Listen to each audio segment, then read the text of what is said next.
County Harbor District Board of Harbor Commissioners meeting to order, please. May we have a roll call, please? Commissioner Bernardo? Here. Commissioner Brennan? Aye. Commissioner Crawley? Commissioner Carolano? Here. President Mateo? Here. So at this point in time is when we take public comment for items not on the agenda. Do I have one coming up? Okay, John Ullum, please.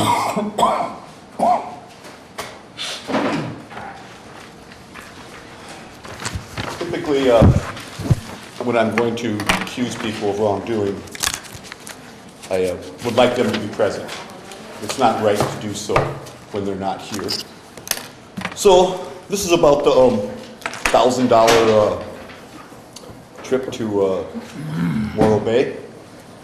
Apparently, Mr. McGrath made a mistake and approved something somebody asked for. Something that was committed to him, and he approved it. It was a mistake, and I really appreciate the way that Mr. McGrath owned up to it. If this public agency had had that kind of management over the last couple decades, the kind of person who would just say, I screwed up, I wouldn't be here. I don't think a lot of us would be here. Mr. Parvano, you need to pay attention to how Mr. McGrath acts, because you're the man who approved it. It was on the treasurer's report. You saw it first. And you allowed your district, to be put in a really bad position. It's embarrassing. This district's had a lot of embarrassment. So you need to own up to what you did. It was a mistake you made. It was a minor one. But it was your mistake. And Mr. McGrath is showing how people deal when they make a mistake. Now, the mistakes were made and rules weren't followed, but it looks to me as though all of you have been committing a Brown Act violation. See, I've got a letter here from Virginia Chang Corrali, an email that I obtained through a VPRA request that was sent to you, him, and looks like Mr. Miller. And then that's sent by Ms. Corrali. And she's troubled by what she approved. And she wants it dealt with. And so she has asked in this email that Mr. Matoush, Mr. Bernardo, Mr. Parvano, Ms. Brennan, Mr. Lazoff, Mr. Miller, and Mr. McGrath not do what you'd all approved to do. She demands that the check not go out, and she wants to schedule a discussion about policy. Now, you're all complicit in this. She's telling you what she wants. She's communicating it to all of you. She's forming a consensus. This is a Brown Act violation. And I wish Ms. Chang was here to defend herself. So I'm not going to go much further with it other than saying, I'm not a Brown Act expert. Ms. Chang is, accordingly. Some of you might be too. I've asked the DA to give me an opinion. As a week ago, we're still waiting for that opinion. Here's the email in question. Would you please pass this out to the commissioners now? All right, is there any more public comment? I don't see any slips. I put in a slip, I checked both boxes. Oh, okay. Gotcha. All right. Neil Merrill leads. Hi, I'm just here to request that you take item 5 off the consent agenda so that we can speak to it. Okay. Thank you. All right, hearings and seeing no more public comment. We're revising the schedule to try and test out a small difference here. So we're going to have commissioner comments that were traditionally at the end of the meeting, here at the beginning of the meeting. So the Board of Harbor Commissioners may make public statements limited to 5 minutes. Are there any commissioners that wish to make a statement? Commissioner Brennan. You have your timer? Okay.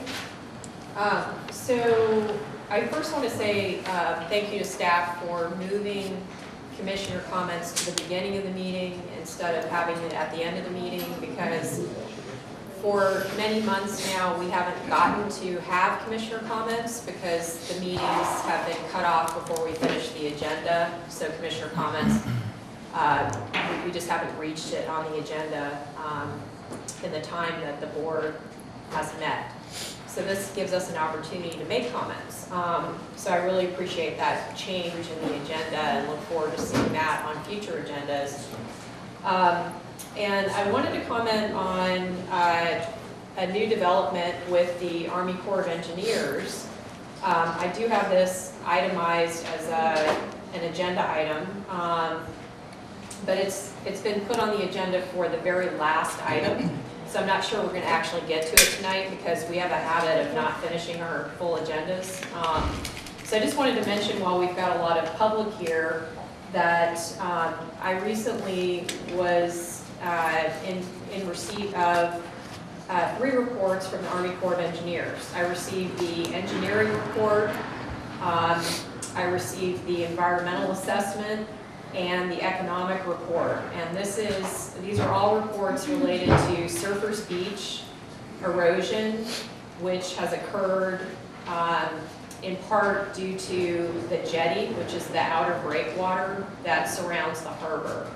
And some of you know we've been waiting for these reports for many years now, and the public has been hoping to get them. So I just wanted to get the news out that the reports are now public. They're on the Harbor District's website, so you can download them, you can look at them online. And there's one report that's still outstanding, which is coming from oceanographer John Dingler, and that's the detailed project report. He expects to have that report out in May.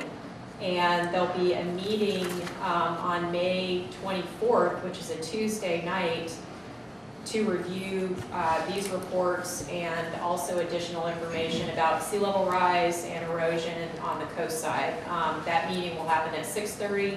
It's going to be at the Bach Dancing and Dynamite Society Beach House, which is the Douglas Beach House, and it's going to be open to the public, so everybody's invited to attend, learn more about the reports, the sort of the outcome of all these years of work, and talk about other issues related to sea level rise. So look forward to that.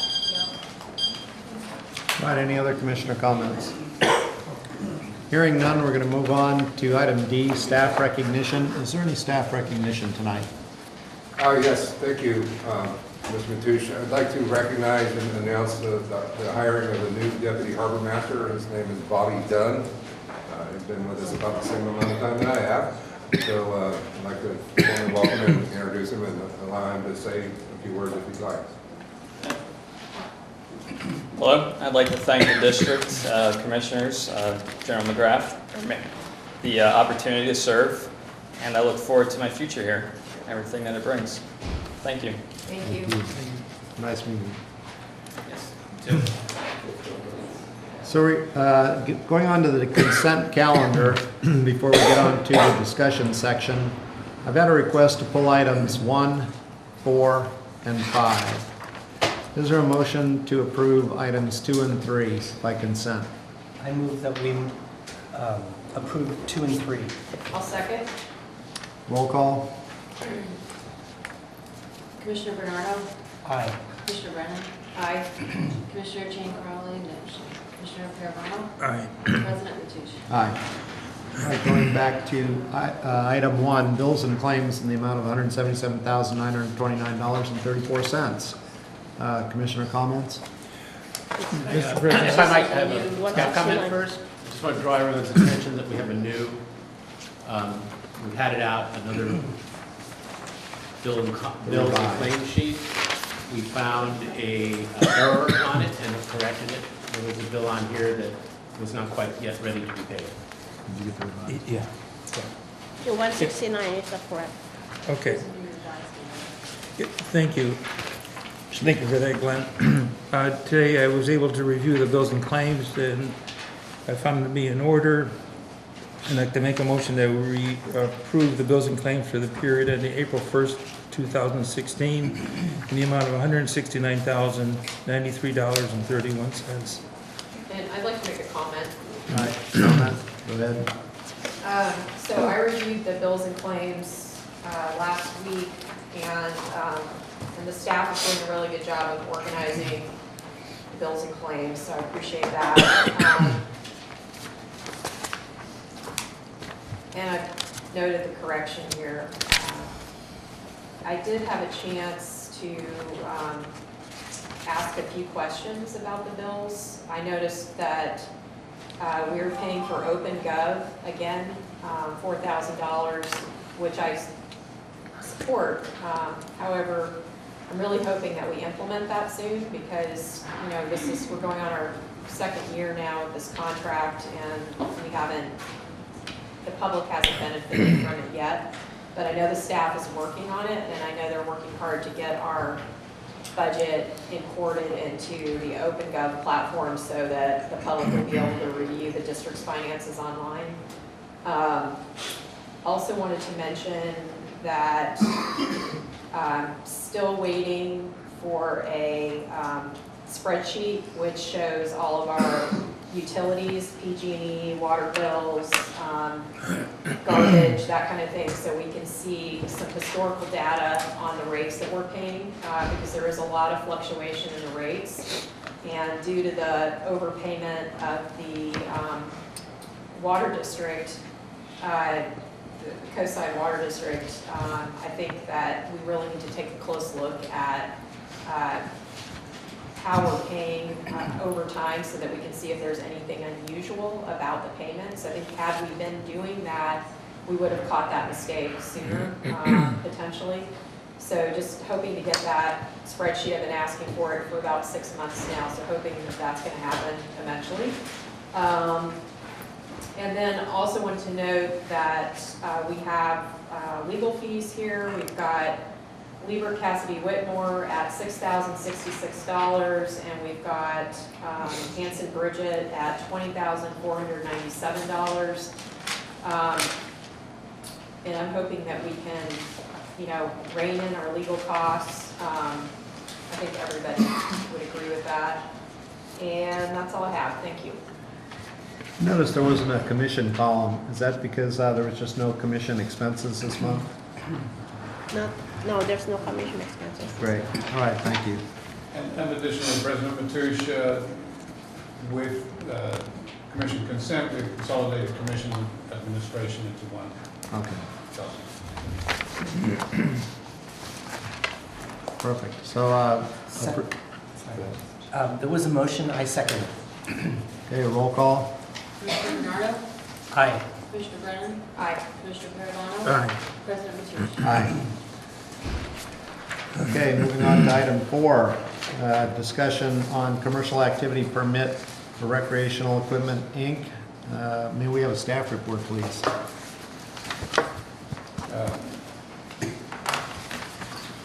The staff report has Melody's name on it. I'm happy to address this in her place while she's taking the minutes. We received a commercial activity permit for a kayak-based business, REI Outdoor School, to run kayak classes, paddling classes, evening tours, and so on, running primarily between the hours of 8 and 5. The description of the proposed program is in the staff report, and their application is attached to the description. Currently, each of the proposed locations that they address in their plan for accessing the harbor are host to two separate land businesses, and both of those operating with a commercial activities permit from the district. With two businesses, staff believes that the public is well served. There is competition and choice. This is always a good thing. But that I think the facilities could reach a carrying capacity that would be burdened by having a third kayak rental opportunity operating out of the same general area. So staff is recommending denial of the commercial activity permit. Okay, commission discussion? I just had a couple questions. So it looks like they were just planning to launch from there, that they weren't actually going to set up any kind of operation. Is that, am I misunderstanding that? No, that is correct, and that's similar to the operation at the location nearest the program. Well, not exactly, because they have the containers where they store stuff. So It this goes would, on our property. right, but it's still more of a substantial operation in that Yes. they actually store the kayaks. Yes, So this would just be allowing them to launch kayaks, yes, and conduct classes. and the classes are conducted in the water. Yes. It just seems to me that we would want to encourage people to launch kayaks from Miller Point Harbor, not discourage it. I understand that it might be, overkill to have 3 like brick and mortar businesses that rent kayaks, but it doesn't sound like that's what they're planning to do here. So it just seems like maybe we need to rethink how we encourage human-powered vessels to have access to the harbor. If all they wanted to do is launch, I mean, how could we stop them from doing that? Can't anybody launch? Anybody can launch, but a commercial activity permit regulates commercial activities on district property. And that's absolutely within the purview of the district. So if you wanted me to conduct any kind of class, you need to have this permit? Yes. Okay. Well, I would like to see more people kayaking, not less. And it seems like there should be a way for REI or whoever, whoever wants to have people launch and teach classes out in the harbor. We're not at a point where there's a glut of kayak activity that would, create a hazard, or I just can't imagine why we wouldn't allow people to have kayak lessons in the harbor. I can see conflicts developing between 2 rental operations and a 3rd operation. I can see, and certainly all of this can be addressed with extensive and rigorous special conditions and enforcement from district personnel. But, so not only conflicts in access to the property, but then also I think we would probably want to get into very clearly identifiable issues where our safety personnel could easily recognize with which operation any particular individual or group is associated. What if, I've just as a little background, at my last harbor, human-powered vessels, the activity, the use has exploded over the course of the last number of years. And we wanted originally to allow anyone and everyone to conduct a business in the interest of increasing opportunities, increasing safe use of these human-powered vessels so that people were learning properly. When there's limited amount of space, we ended up determining, and we don't have this matrix here, so this was a one-off recommendation. We ended up developing a matrix that might be a good idea for the district to do that says we will allow X number of any specific types of businesses operating within a certain area. And then we might promote that, or if we've got a multi-year license with, we say there is no vacancies now, but there will be in 2018, some such.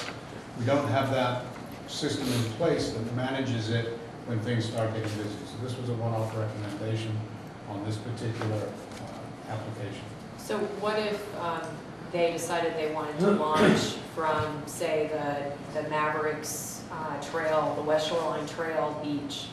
Would they need a permit for that? If you need a permit, I think your staff's recommendation would probably be different.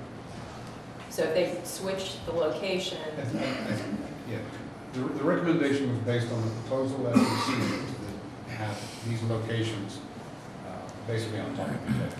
And if they launched from a street that dead ends into the harbor in Princeton, would that still be something that we have to permit? If they're conducting business on district property, which is on the water, then they would need a permit from us. If they're conducting business from the street, they would also presumably need a permit from the county.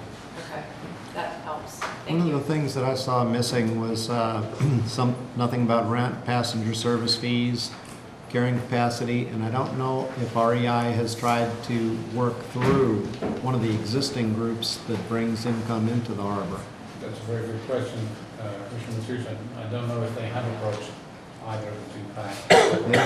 The other thing is, having visited boating and waterways, if we can document kayak traffic or any kind of traffic going into the water by the West Trail, there's also grant money available to redo your restrooms at that end.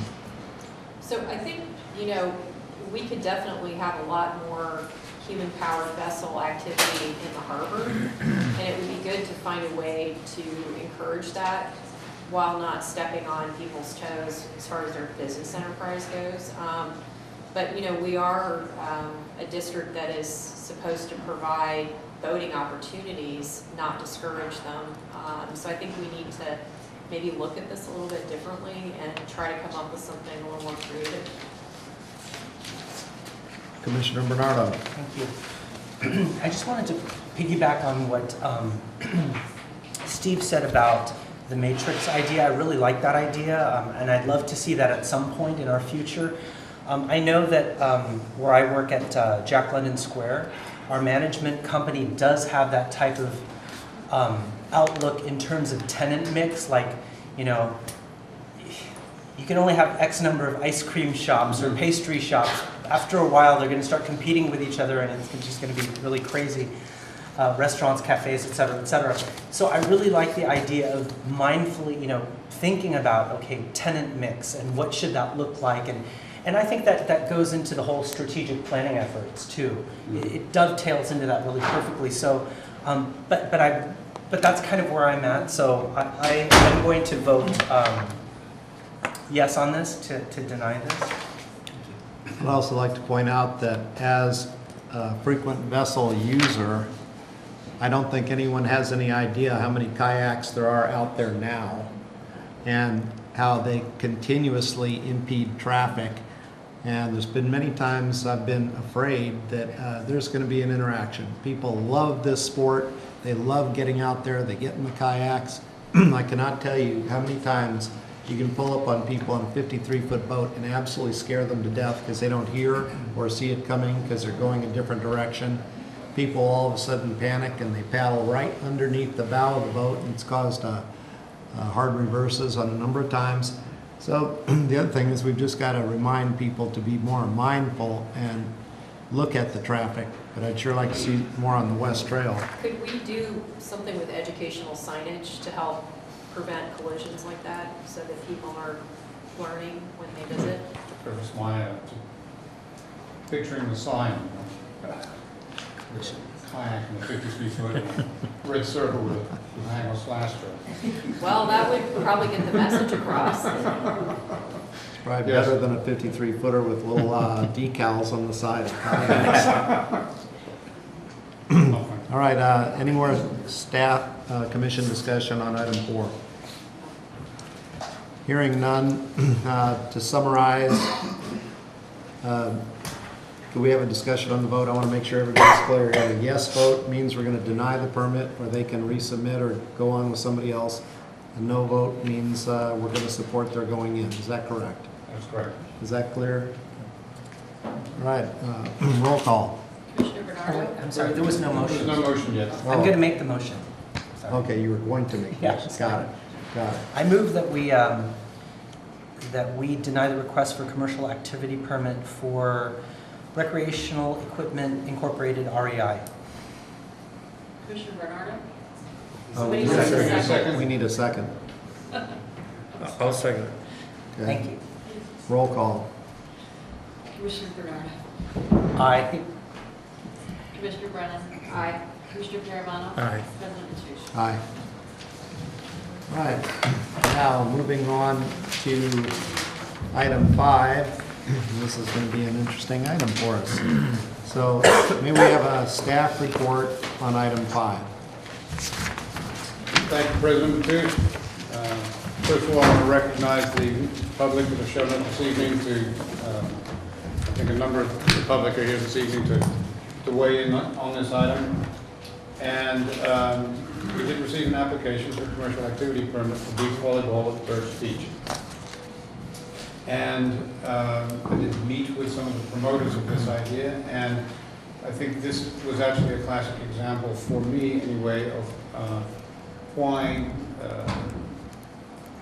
thought and analysis is really a key part of coming up with a staff report and recommendations, because on first look, it certainly is a very attractive idea. In the application, the volleyball poles and nets would be provided by the applicant.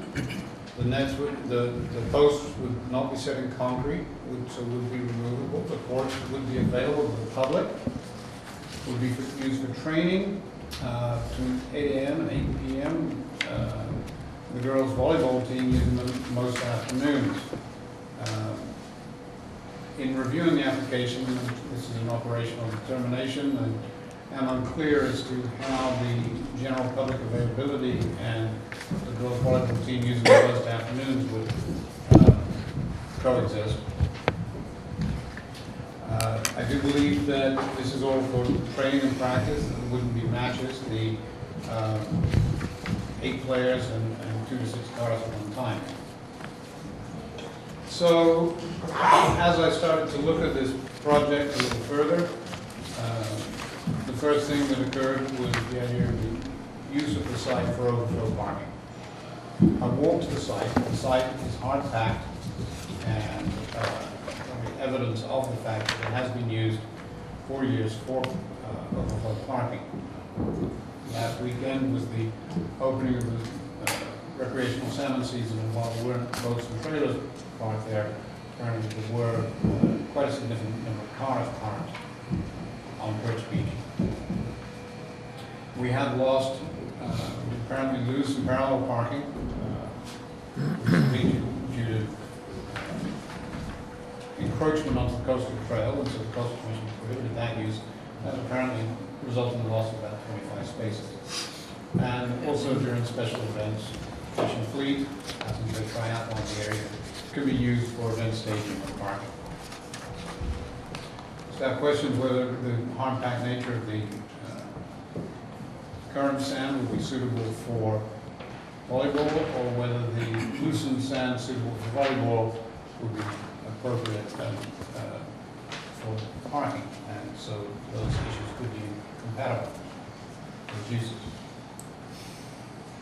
Dredging. Dredging is, I've received some more information today about dredging.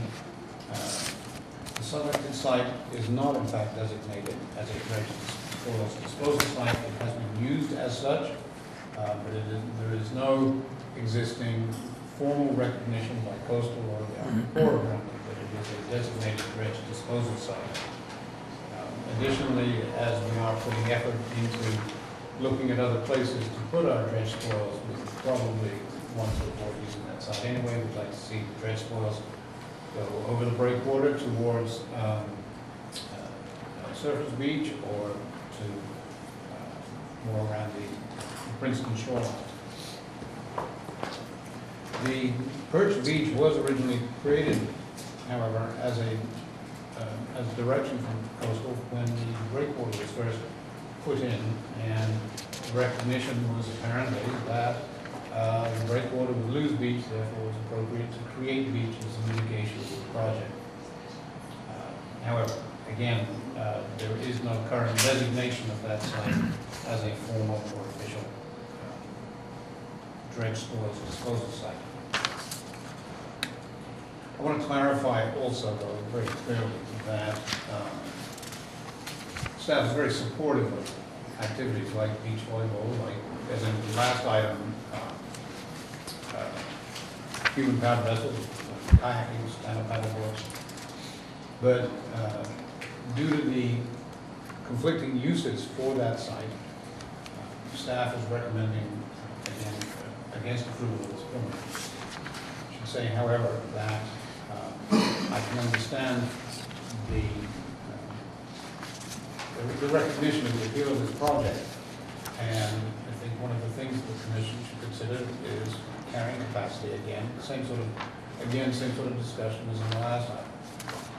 We have limited resources, spaces are also limited resources. And the commission should consider which is the higher and better use of this property, or are there in fact operational constraints or special conditions that could be placed on a permit should the commission elect to put one in place to allow the use that could address the operational needs. So, while the staff recommendation is to deny the permit, the staff report does however include that should the commission elect to permit the requested activity, staff recommends the staff be directed to work with the applicant on very specific special conditions that would address the operational needs. These would include such things as the amount of notice required for removal of the nets and posts if the area is to be used for something else that is either traditional or necessary use, that the nets and posts should be removed when there are special events that require space. The nets and posts should be removed in anticipation of the increased heavy activity on the opening of salmon season, on the opening of recreation crab or rockfish or any other anticipated special event where we need every available parking space again. So that concludes the staff report. We haven't answered any questions. And again, I want to recognize and thank the public for coming out and expressing their interest in this project. I have just a permit type question that I'd like to ask before we do public comment. So you mentioned that we're currently using that location on Perch Beach for overflow parking. Correct. And how does, because like if I wanted to go park there right now and I wouldn't park my car there, I wouldn't imagine that would be okay. So who's making the decision about when people can park there and who's monitoring that and managing? Operational decision by the harbor masters that when everything else starts filling up, we open it up to provide increased access and parking. And has anybody taken out a CDP or applied for a CDP waiver for using that area for parking? I don't know the answer to that question. I don't know whether that would be necessary, and I don't know the answer to the question. And also, it would be good to know if there was any CEQA requirements, just because if you're going to park cars there, there's obviously going to be oil and, you know, one of the reasons the sand was supposed to be untouched for a while was for it to naturally clean over time. That was my understanding. So I just wonder if we aren't remiss in getting a CDP or CDP waiver before we allow or continue to allow vehicle parking there. I think that's an interesting question.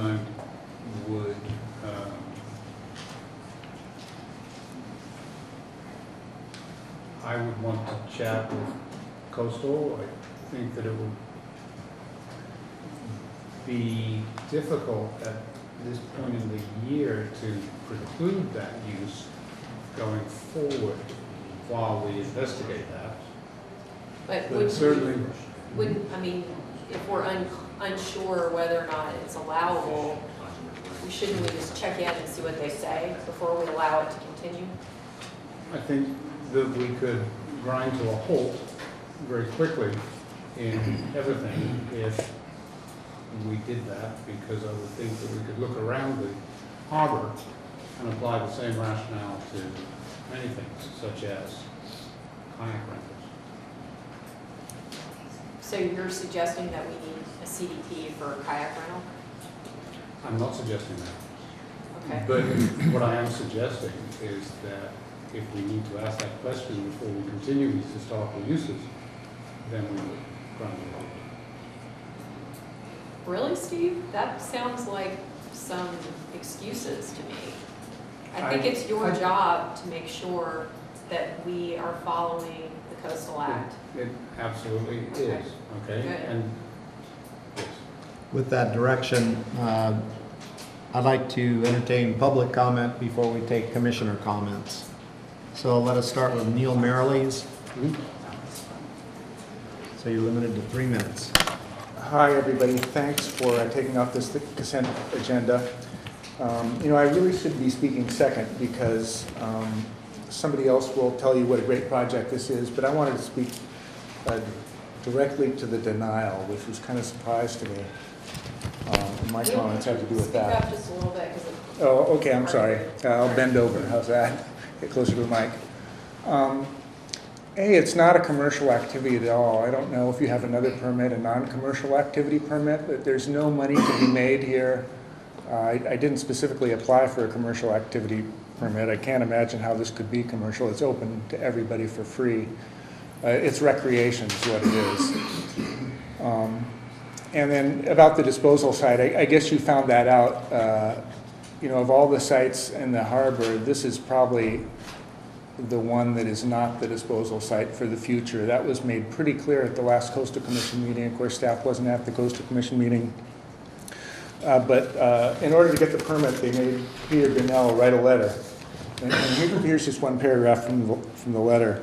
I write to give you our commitment for the future potential dredging episodes at Pillar Point Harbor, which we operate. We shall consider alternative possible sites to dispose dredge material for such episodes besides Perch Beach.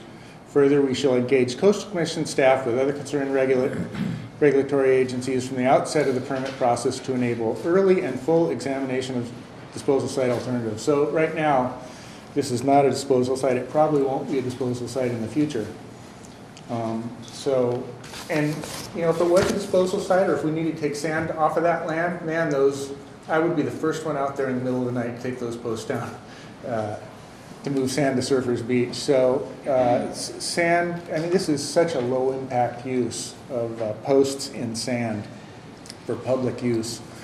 And I want to read just another line from the permit that you got in 2013 from the Coastal Commission. The Coastal Act Section 30604C requires that every coastal development permit issued for new development between the nearest public road and the sea shall include a specific finding that development is in conformity with public access and recreation policies of the Coastal Act, Chapter 3. So they were thinking of coastal access when they gave this permit. They didn't give the Harbor District permission to take away coastal public access and recreation from this parcel when they gave you that dredging permit. Parking vehicles on the beach, I think that might be a mistake. A parking lot is a complicated thing next to the ocean, and you have to have proper drainage, and you might even have to monitor and improve the wastewater before it drains off into the ocean. So that's complicated. I would take care with allowing parking there. And just let me finish by saying this proposal is good for the community, good for the Harbor District. It makes you look good and represents a high-value, low-cost use of this land that is not used. Posts could be removed for any activity if needed. Please recommend a trial period for volleyball net installation and public recreation. Thank you.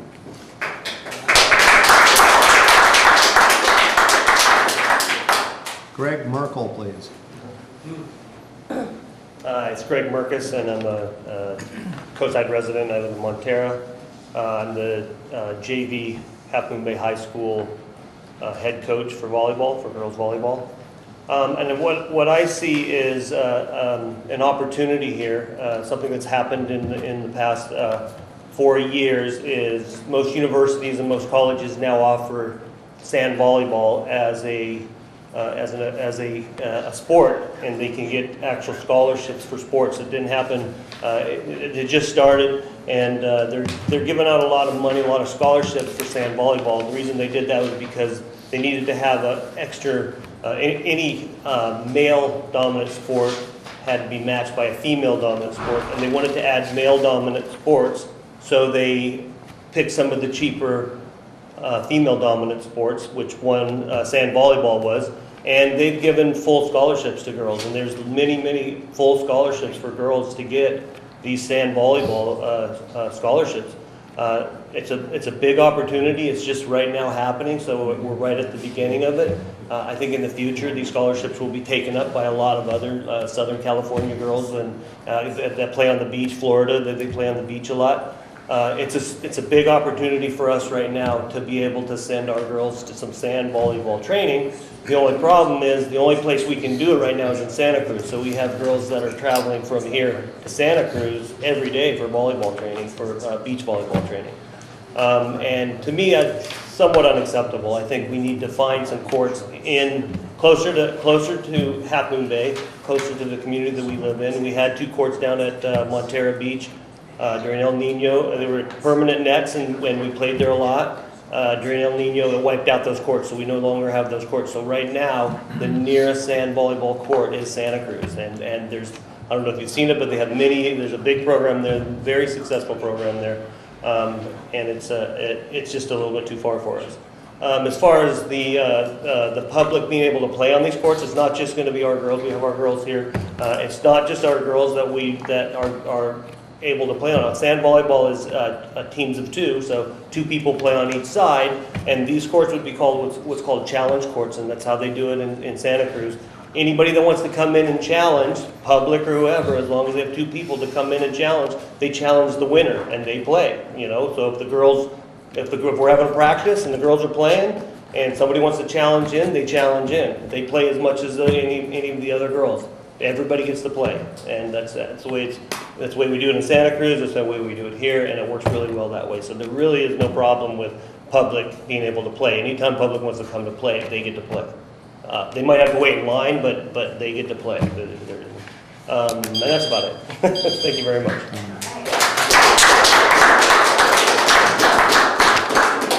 Don Marcus. I'm getting better with the name. Thank you. Practice makes perfect, right? I'm also in support of volleyball courts, and I think from a planner's perspective as well as a resident's perspective, the volleyball courts is a perfect use, informal use, recreational use at the harbor. It brings a variety of uses to the harbor, which complements the boat use, the kayak use, and the visitors use. It seems much more appropriate to use this portion of land for something a little bit more scenic than dredging spoils or car parking. What could be more attractive than 2 courts and kids and people having fun? It's not just girls' sport, it is a male sport as well. And if you've ever been down to Montera Beach, those 2 poles have been down there, I think, probably 35 years. The 2 courts have been down in front of La Costanera, and very much used on weekends. It's very light use, it's not a heavy use, and so it seems to be a perfect complement to the other uses at the harbor. So thank you. Dave Mell. Hi, thank you, and appreciate you entertaining this idea. Longtime resident in Montera and Moss Beach, and I'm also the assistant junior varsity girls volleyball coach at the high school. And there is a growing community of volleyball players here on the coast side.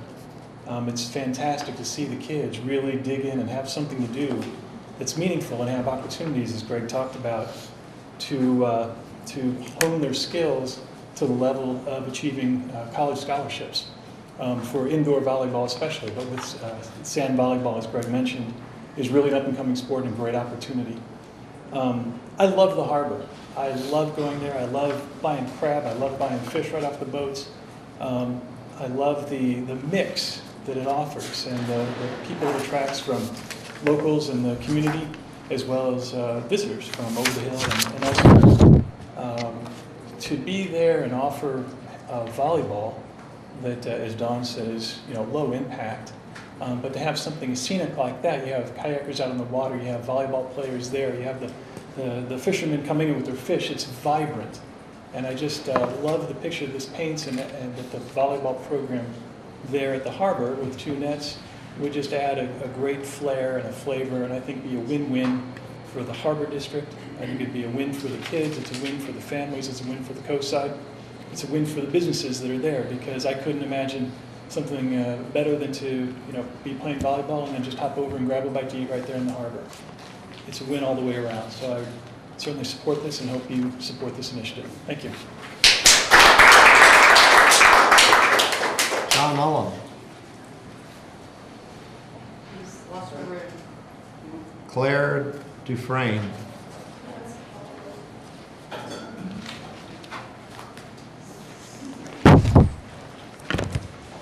Hi, my name is Alex Hoslick.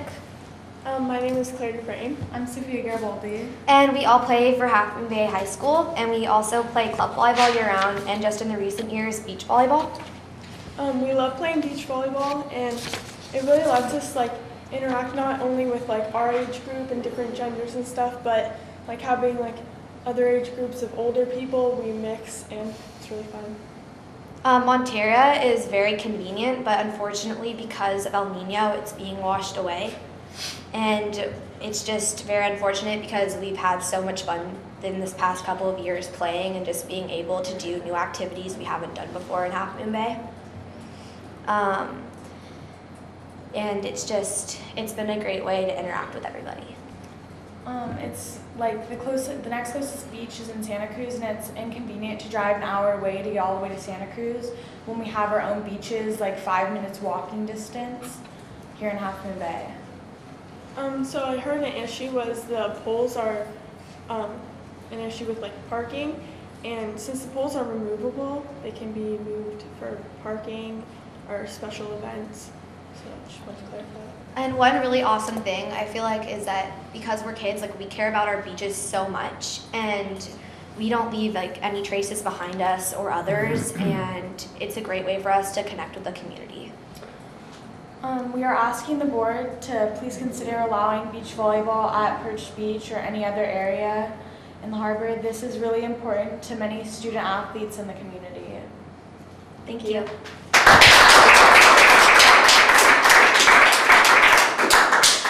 Even I felt like applauding on that one.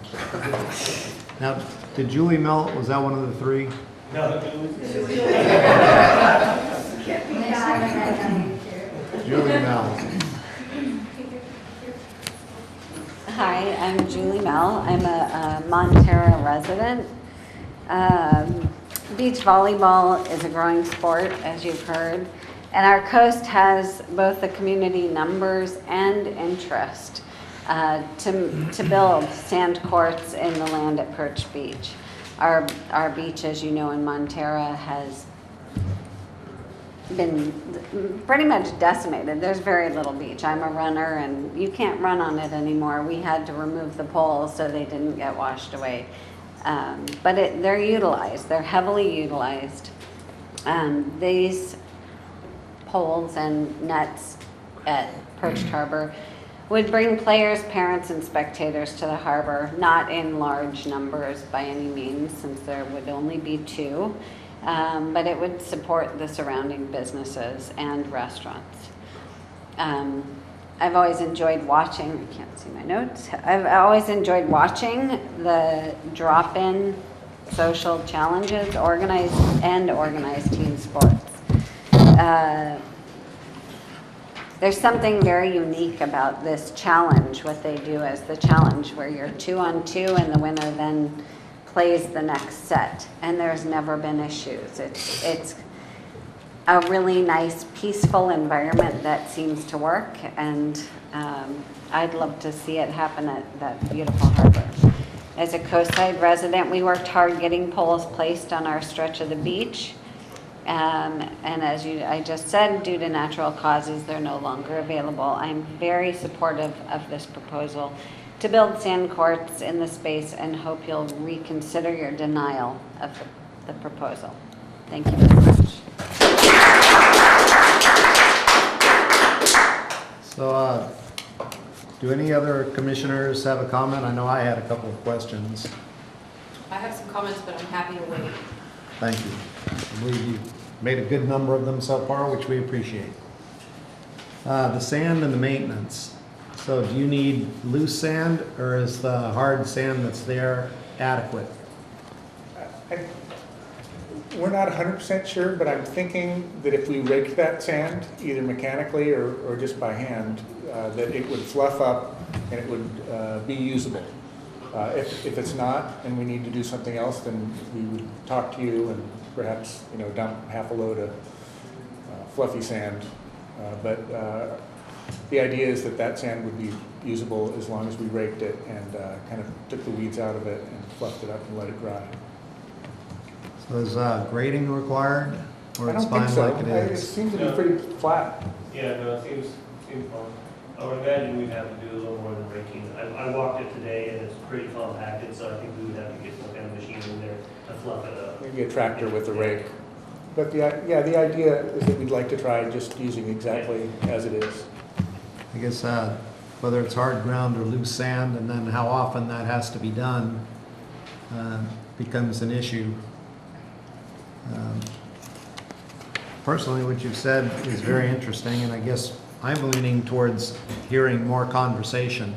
I just feel this kind of came to us kind of fast, and we haven't had time to plan out all the location, and I would not be against, just personally, one person speaking, additional conversation to see if we could find a mutually agreeable spot. I would have envisioned the softer sand underneath sands as being an ideal location, but I see that you folks have picked the hard perched beach. Any other commissioner comments? Yeah, I have a couple. First of all, I would like to thank all members of the public for showing up and taking your time out of your evening and talk with us and share your desires for beach volleyball, that I completely support. But in order to get there, I think there's a couple of things that have to be answered. And one is, I believe we were supposed to receive a commercial activity permit, the application. So if the commission were to recommend approval with the development of special conditions, then what staff would do would be then proceed with them to develop those conditions, receive the permit application fee, and then issue the permit. Because in order to get there, I think that, like President Mateo said, that then there has to be quite a bit of a dialogue between the groups that are interested in this and try to come to some sort of a proposal, and then like fine tune the concerns and the wishes of the applicants and of the Harbor District. The other. I mean, this opens up a question, I think, for the public, is that why Perch Beach and not other beaches that are under the jurisdiction of the San Mateo County Harbor District? There are plenty of other areas that are under the jurisdiction of the Harbor District that does have sand, that does not, that would present probably an easier path to approval. So that's one of the questions. The other questions are, if this was taking place at the Montero State Beach, has the other state beaches been contacted for use of beach volleyball? And then the third comment that I have is that the comments that are in our staff report and the issues come from staff, and these are comments from operations, people that are there day to day, and the bigger picture. The idea of including and adding an additional activity on a pretty saturated area, I think raise the light and concern of operations. For that reason, that I'm suggesting that there might be other areas in the Harbor District that would satisfy the needs of a beach volleyball court, and probably not raise the severe conditions that probably would have to come with this permit. I just see that that area is highly used. It's a very active area. It's a very visible area, and in order to kind of distribute some of this activity to other areas of the Harbor District, either at Oyster Point or at Pillar Point, I think would be something that would satisfy both the district and the applicant. So I would like to recommend that. I'd like to make a comment. I would like to recommend that we continue dialogue, so that way there are plenty of understanding on both sides of the needs of a volleyball court with a beach substrate, and at the same time address the concerns of a very active harbor. I don't know if you've been around there in the last week or so when all of a sudden the crab season started. There is a lot of movement in the area. There's a lot of heavy-duty machinery, a lot of trucks that occur, and for this not to be addressed in a permit, I think would create a kind of more of an irresponsible approach to a permit. So I would recommend that we continue this dialogue, so that way that we could offer a facility that's compatible for beach volleyball, and at the same time create a brand new use for the Harbor District. I was elated to read in this letter that was to the Harbor Commission that in 2014 there were 23 schools offering girls beach volleyball scholarships. Currently there are 53 schools offering scholarships and over 1,000 NCAA volleyball programs in the country. I mean, to me this is part of an incredible, impressive trend. And the idea that, I mean, I'm more old school, but the idea of when dealing with Harbor, you deal with more marine biologists going to school for that curriculum. But if we can encourage people to study, not only study marine biology, but also to have had practice at a commercial and recreational harbor, I think would be a great package to be proud of. And that's something that I think this community could really, really support. And but in order to get there, there has to be some fine tuning. So that way there's an understanding of the activity that takes place there. So those are my comments. Mr. Bernardo. Thank you. I echo and I agree with fellow commissioners, and especially with what Commissioner Paravano said about just sort of the logistical challenges. Here's kind of my overall thought on this is I want more people to come to our harbor, and I invite people to enjoy the harbor. I mean, that's what it's there for. It's really, I mean, we're stewards of the harbor so that people can have public enjoyment and use it for public enjoyment. So I support the whole concept. So if I were to support like a vote tonight, the vote that I would support would be something like a conditional use permit that would have a couple of things. One, to have the applicant work directly with staff on scheduling, on how you're going to deal with all the traffic kind of logistical issues, and two, make it temporary so that, you know, like after summer and fall, let's see how that looks after then. You know, do we want to continue doing it? Do you want to do it in another place? Or just reevaluate and just take a look at how things look. So for me, if I were to support something tonight, it would be some sort of conditional use permit with a bunch of conditions. So, but that's where I'm at right now. Commissioner Brennan. So to follow up on the last comments, you know, if conditions are what the board needs to feel comfortable with moving forward with beach volleyball at Perch Beach, I would be flexible about conditions. And we did hear at the beginning of this discussion that staff was looking for input from the board about notice requirements for removing the net and poles. I believe that would be really easy for us to do tonight. We could have, we could give some specifics about how much notice would be required if that's what was needed.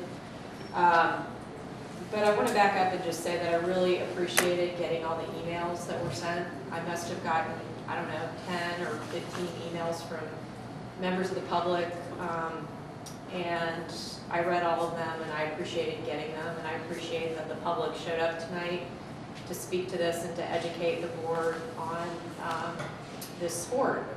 And I strongly support women's volleyball and team sports in general, and Title IX. Those are all things that are really important to me. And scholarships for girls, I can't think of anything better than scholarships for girls except scholarships for boys. So, I mean, how could we not want to support that sort of activity at our harbor? When I think of Perch Beach, I think of an extremely underutilized site. I really want to stress how underutilized that site actually is. Every time I go by there on my bicycle, which is about 4 times a week, it's just vacant. There's nothing there.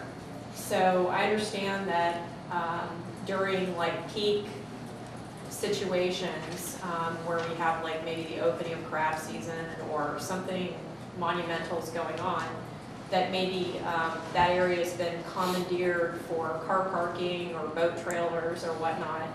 But we actually have a lot of parking for boat trailers and vehicles and boats. That's one of the things that's plentiful at our district. We do have some issues with some of the neighboring businesses allowing their employees to park in our parking area, which is really supposed to be for visitors. I think if we were enforcing parking a little bit more carefully and cracking down on some of the businesses that were taking advantage of our parking, and then we have some sort of abandoned vehicles that, you know, get left for days, and we have camping, maybe we need to review that. Use of parking. You know, there are things going on in the parking lot. Right now we've got like pallets strewn all over the place. It's a big mess. I mean, if we were cleaning that area up a little bit more regularly, and I know the Harbor Patrol does do their best, and I know it's hard when you've got, you know, everybody just so concerned about getting out there for crab season, so things can be left in disarray. But if we were a little bit more conscientious about managing our parking, I don't think that we would have any parking problems. Also, this location, Perch Beach, is right on the coastal trail.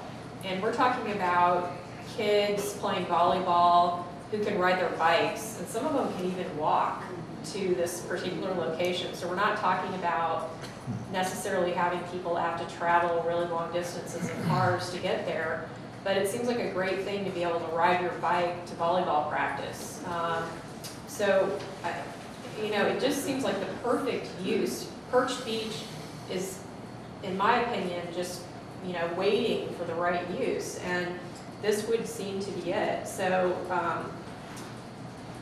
I would strongly recommend that the board consider making this area available to the public for recreational benefit, for team sports, to help girls get scholarships, to build community, you know, for all the right reasons, all the reasons that the public brought to us tonight. And I'd be willing to work with the board on whatever conditions they felt were appropriate, if there needed to be a use permit. I agree that this isn't a commercial activity, but some kind of use permit, and maybe the staff could help define that, that was maybe a year and then it was renewed, or, you know, we could even do it for 6 months and see how it goes, and then if it doesn't work out, you know, well, then we do something different, park cars or whatever, but, you know, something so that we could give it a try and get these kids out there playing volleyball. So.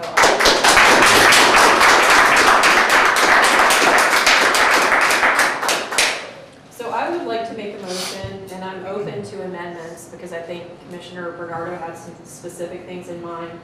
I'd like to make a motion that the district approve commercial activity permit, or if we want to call it a conditional use permit, whatever staff recommends, to permit beach volleyball at Perch Beach. Does anybody have any recommended amendments? Yes. If I was to amend it, I would say the conditional use for 3 months and ongoing evaluation at the end of 3 months. Everybody sits down and looks at this seriously and finds out what's being impacted. Is this thing working fine? Is it not working? Are we losing parking? Are we losing spaces? We don't know anything about the maintenance and how often we'll need the tractor. We don't know if we'll make the ground soft for the volleyball, if vehicles are going to get stuck there subsequently. So I could see a 3-month getting started process with the understanding that there'd be ongoing talks on a regular basis and an evaluation. And Steve, you said you Yeah, had some. can I suggest that the motion be amended to authorize staff to work on a permit application that addresses, for example, the permittee. We have a letter and an expression of interest. We don't actually have an entity or person to whom, at this point, we would issue a permit or license. I think then the question would become, is the permittee going to provide us insurance, or where will we get the insurance that we would require?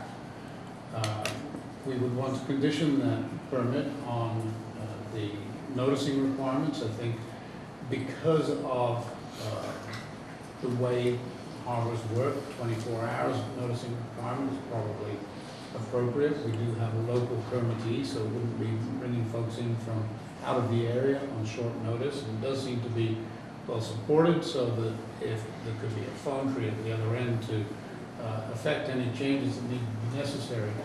And I think that we do have to look at this issue. You know, staff raised the issue, and Commissioner Mateusz brought it up as well, about the hard versus loose sand. We heard about tractors coming in to fluff it up. And thus I would strongly recommend the idea of the limited term trial. But I'd also recognize Commissioner Caravano's comments about other possible sites. And it could be that if staff were to work with an applicant, we could in fact find a better, more appropriate site. If not, we can fall back to developing the operational conditions that would allow for the implementation of the pilot project. Perhaps we could get a motion to support directing staff along the lines of what was just repeated by by General Manager McGraw, or do we have to get rid of, we've got a motion right now that is lacking a second and had a friendly amendment. I just have a question. Why did this come to us if there was no application? How can we be asked to deny a permit if there was no application? How did this happen? It's possibly premature that this came to you. But it's good that it came to you because we're having this robust discussion and now we're getting some direction. Okay, so I don't even know what to say about that, Steve. That's just bizarre. But if you need an application, just to understand, what kind of application is it that you're going to be requesting? Well, we've had some discussion about whether this is in fact a commercial activity permit. That's got one application. We have a non-commercial event permit, but this is an ongoing use, so it doesn't really qualify as an event. This may not actually fit into any of our current categories, and we may need to adapt. Well, I guess what I'm concerned about is, I think that we're all familiar with how slow government moves, and we've got a group of kids that want to play volleyball. And so all of this bureaucracy in trying to figure out some new form of permit that's never been hatched before could really take time. Meanwhile, Perch Beach continues to be unutilized. So this really feels like kicking the can down the road. Well, so a commercial activity permit generally has a condition that will allow for the collection of a percentage of gross receipts. If there are no gross receipts, there are no percentages to collect. So I think we could shoehorn it into the commercial activity permit application process. Here's a question. We're a harbor district, so one of the functions that we can offer is like recreation, parks and recreation. Yes. At Oyster Point, we have a park. Yes. It's the Oyster Point Park Yes. and Marina or Marina Yes. Park. Why would we need any permit to have volleyball? Why wouldn't we just have volleyball? We can have volleyball. It's the permanent installation of nets. Why wouldn't we just have volleyball like they do in a lot of parks? Like, why wouldn't we just offer that up to the community? That would be something that this commission could direct. I think we're getting a little bit wide. Do we direct staff to engage the local group to do their research and to work with the local group to set a trial period and see how this works? Mr. Maryland. Thinking out of the box here before we go into the weeds too much. Could you give us some sort of permission just to do an exploratory court? We could go out there with you. You could stop by on the weekend. We could look at the sand. We could look at the posts, and you know, just maybe like something like a month to get this going. And then you could, you know, I don't think there are any other areas that we could do this in the harbor, because we've looked around, but it seems like you're interested a little bit, and we're kind of interested in proceeding. It doesn't have to be all or nothing at this point. We would love to engage with you on an ongoing basis, if you would like to do it that way. So I have There a is a question. sand beach over at Oyster Point as well. We've got a good sandy area there. Yeah, that's just farther to drive. I have a All right. question. I have a question. So just to follow up on that suggestion, so really what we're talking about to do like a demonstration project, I'm just calling it that for lack of better words, we're talking about putting up a couple poles and a removable net, and maybe doing a little bit of surface work to that, the sand, which could only help the sand. I mean, it couldn't hurt the district to rake the sand. So it's not like there's any real development happening. We're talking about 2 removable poles in the net here, right? Right. And guy wires or stays and. No. No? No, just poles. Can I clear that up? There's 2 ways to do this.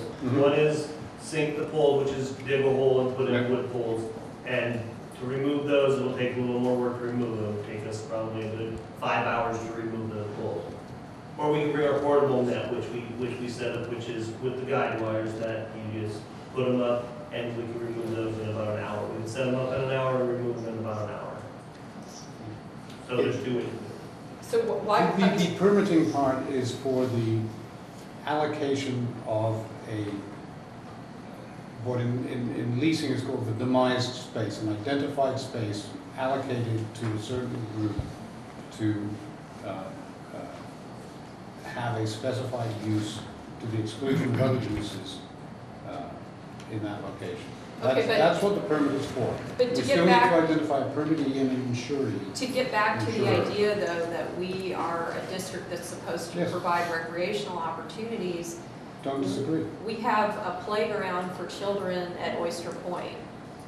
We bring in sand there to make a beach. I don't know how often, but we do that there for the public because it's a park. We're not doing those things at Pillar Point, and we have an opportunity to do that for the public benefit. And the public is paying over 50% of the revenue that the district uses to survive from property tax. So since the public is paying for the district, it's their district, and we should be providing recreational benefits to the public who pays for the district. So I guess that's where I'm getting a disconnect. But I think that it's a different question. If the commission were to direct staff to look at the overall facilities and say, where would it be best for this district to supply these uses? A children's playground, volleyball nets, something else that we would then install and maintain and be responsible for. That's a different question than an applicant coming in and saying, we want to take up this particular spot for our uses and make it generally available to the public as well. It's a different question. May have the same net effect. Good. How long do you expect it would take for the staff to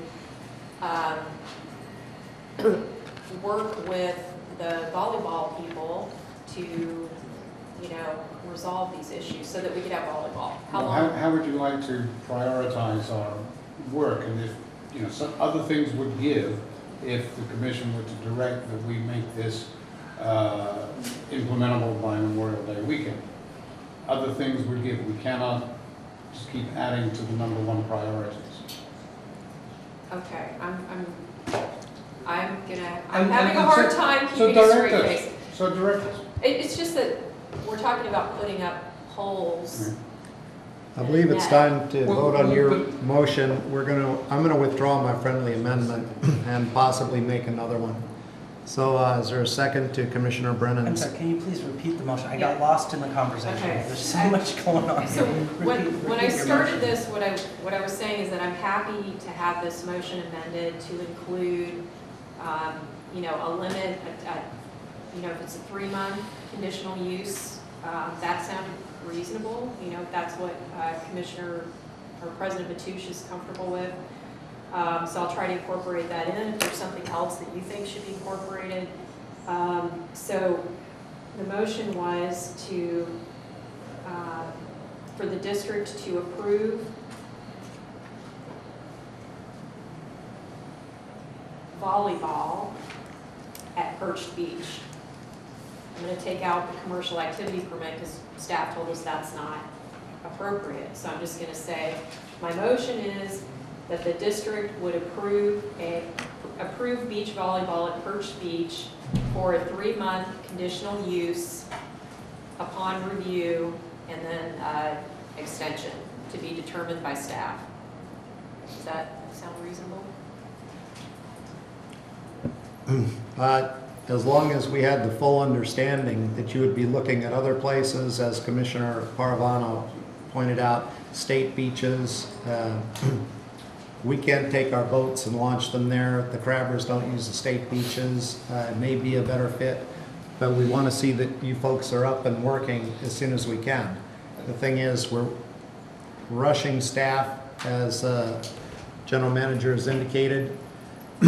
So, are you clear on a 3-month conditional? I'm not sure there's a second to the motion yet, but also, the big question, who is the permittee? Who is installing the nets, and who is going to provide us insurance? Could we bring this back at the next meeting? That's two weeks, and we could have some of these answers. This is an insurance question. Don't we have insurance already with the district that covers people using our facility for recreational purposes? Yes, but this is a specified request for an outside group to install nets for their purposes. We've heard from this high school training. This for is the public. And for the public. I'm not sure I was clear as to how any conflict between the public showing up during high school training would resolve. but there is a group with the best intentions to provide a great service to the public that involves recreation and beaches and health and fitness and scholarships and I mean all of these very, very good things.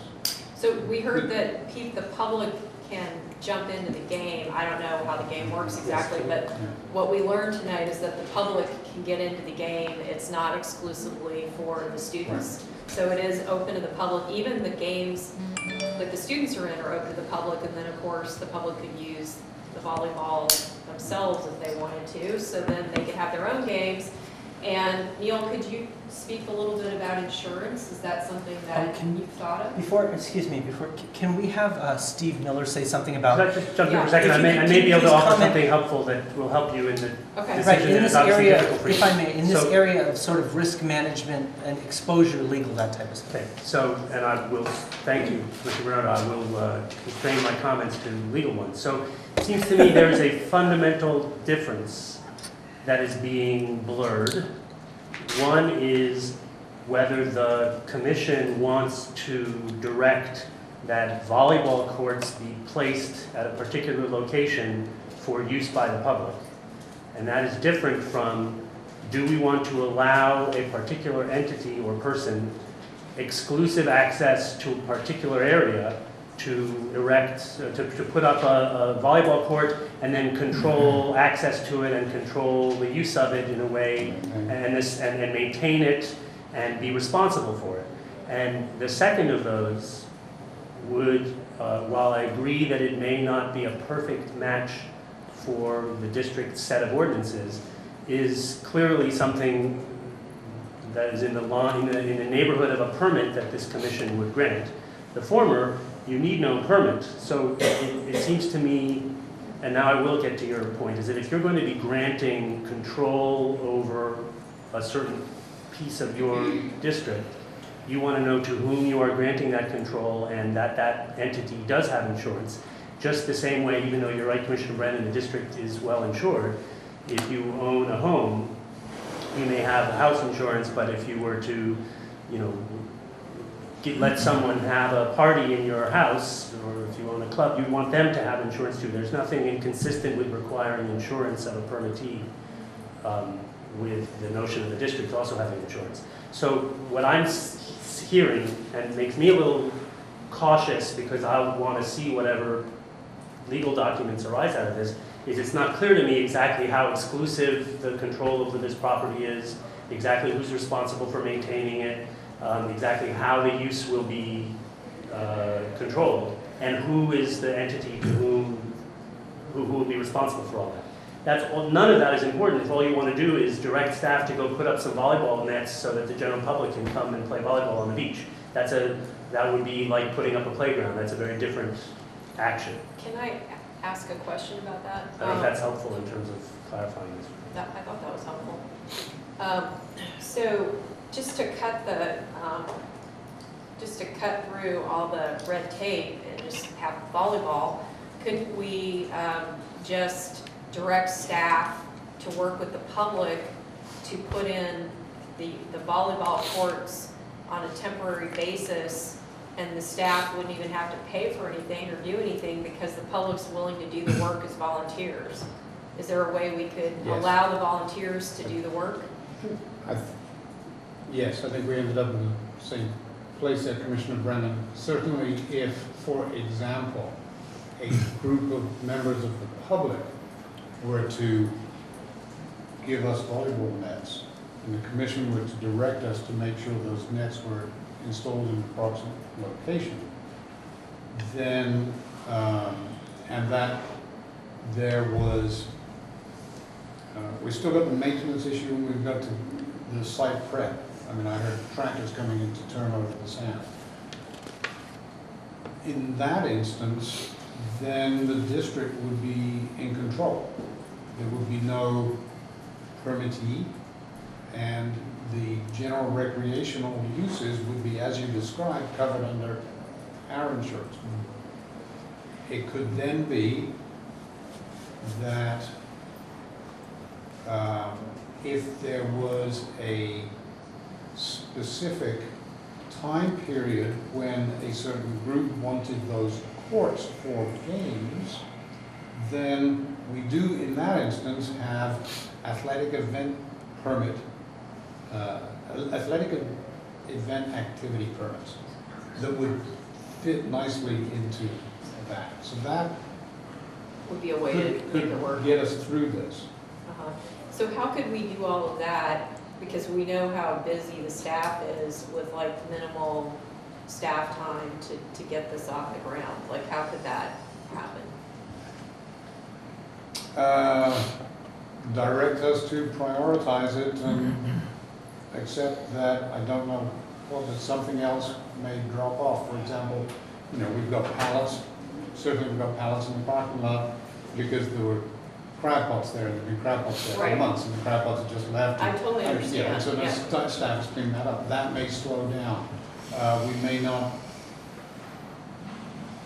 I'm not sure, you know, what our particular maintenance projects are that are looming right now, but some, without additional staff, without additional resources, something would give if this were prioritized as a project. So, but what we're talking about is working with the public for them to do the work. You know, it Right. seems like we were having a very one-sided discussion with one commissioner. How can we involve the public in the permitting process and say, let's go forward? I don't believe we can do anything right now. Part of the public has to talk to you and set some parameters, locations, boundaries, evaluate some ground. And I don't believe you're going to get anything done between now and the next meeting. Well, Commissioner Mateusz, if I may, there are two different paths we're opening up here. One is working with a permittee who would provide insurance, who would get some exclusive use of the property. The other is us taking on our role as a public provider of recreational opportunities that could then be booked out. And point us in one of those two directions and we'll make it so. Well, what that fails to consider is the trial period for evaluation. Over which we would have complete control if we went in this path where we were the ones basically providing the opportunity. Then we've got absolute control. We could go out and take out the nets. I mean, you know, we would be the ones with the control if we received the donation of the equipment, for example. Point us in one of those two directions and we'll go there. It seems to me, well, I'd like to hear what you think. What do you think? Well, I've already said that. I mean, like I said, I can vote for something tonight if it's like a conditional use permit where all of these things that we discussed, you know, can somehow be resolved by the applicant and staff. Because I mean, we can't just work in a vacuum. We have to. The liability issue, I didn't even think about that. You know, that's something that does have to be looked into. I'd like to see a timeline. I think we're in agreement of, you know, kind of revisiting where this will be at, you know, at a certain time, so that it's not there all year. And then just sort of the scheduling piece of it too. I mean, all of that needs to be worked out between staff and the applicant. Can we say something? I would like to, if we take the direction of what the general manager was referring to about the more relevant to the public use, I think something that the general manager and maybe the operations manager has to evaluate is is staff prepared for this? I mean, that's just something, you know, it's a new activity, it's a new training, it's, you know, it's basically, you know, something brand new for the Harbor District, and I think before we approve this, as the President Mateusz has said, you know, there's got to be a further confirmation of some of these concerns, because if we approve something and staff cannot deliver on this, everybody is hurt. Maybe given the robustness of the discussion, certainly this is a coast-side issue. Maybe you can direct staff to work with the interested parties and return to this commission at the first meeting in May for discussion. And see if the applicant and the interested parties and staff can figure something out.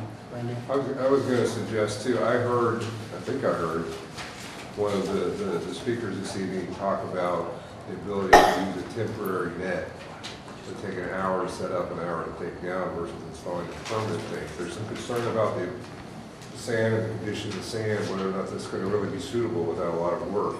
One of the thoughts that I have just sitting here, and granted it's I'm the new guy, so I might be a little bit off base, but part of it's a school district process, or it sounds like it's affiliated with the high school. We could probably work with them and get some liability issues covered under their insurance policy, assuming that it is, in fact, sanctioned by the school and not a private club or otherwise separate from that. Do the temporary thing. Maybe that's not the best location. Maybe it's too much work to keep the sand in good condition. In the meantime, we come back in a month and figure it out.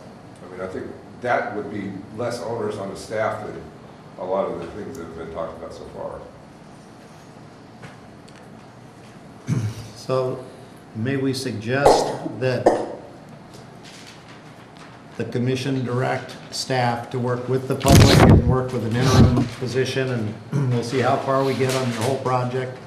And in 1 month's time, we're going to have a preliminary evaluation and then another evaluation 2 to 3 months following.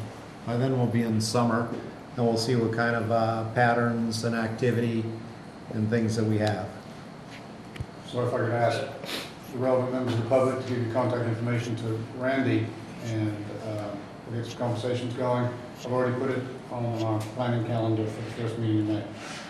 All right. So just to be clear, does that mean that we can go ahead and get the temporary nets set up? I think the first thing is a site evaluation. Right. I think the sand is very, very hard there, and so I think the staff should walk the site with the interested parties. See what. Do a site visit. Do a site visit with the interested parties, figure out what's going to be necessary. And if you authorize staff to make it so if the interested parties want to come in and prep the site, then certainly they could do that. We can put the temporary net without any site work. We can put it on as it is right now, and it could be like a grass court, just to get it up there so people can see it. See what it's like. We do not need to do any site work whatsoever. I'm available Friday morning. Okay, Friday morning. Okay. So can we just have this be direction to staff? Yes. All right. The volleyball is in your court.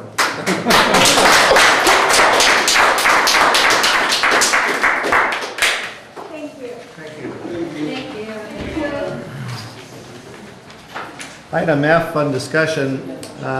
We've had some requests to reorder the events as they're going to be presented.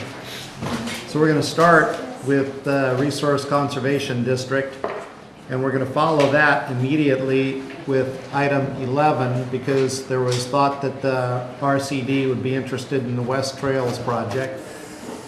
We go on to item 7. We're going to reverse items 8 and 9, so it'll be 9 and 8. And I will be surprised if we get to item 10, but we might.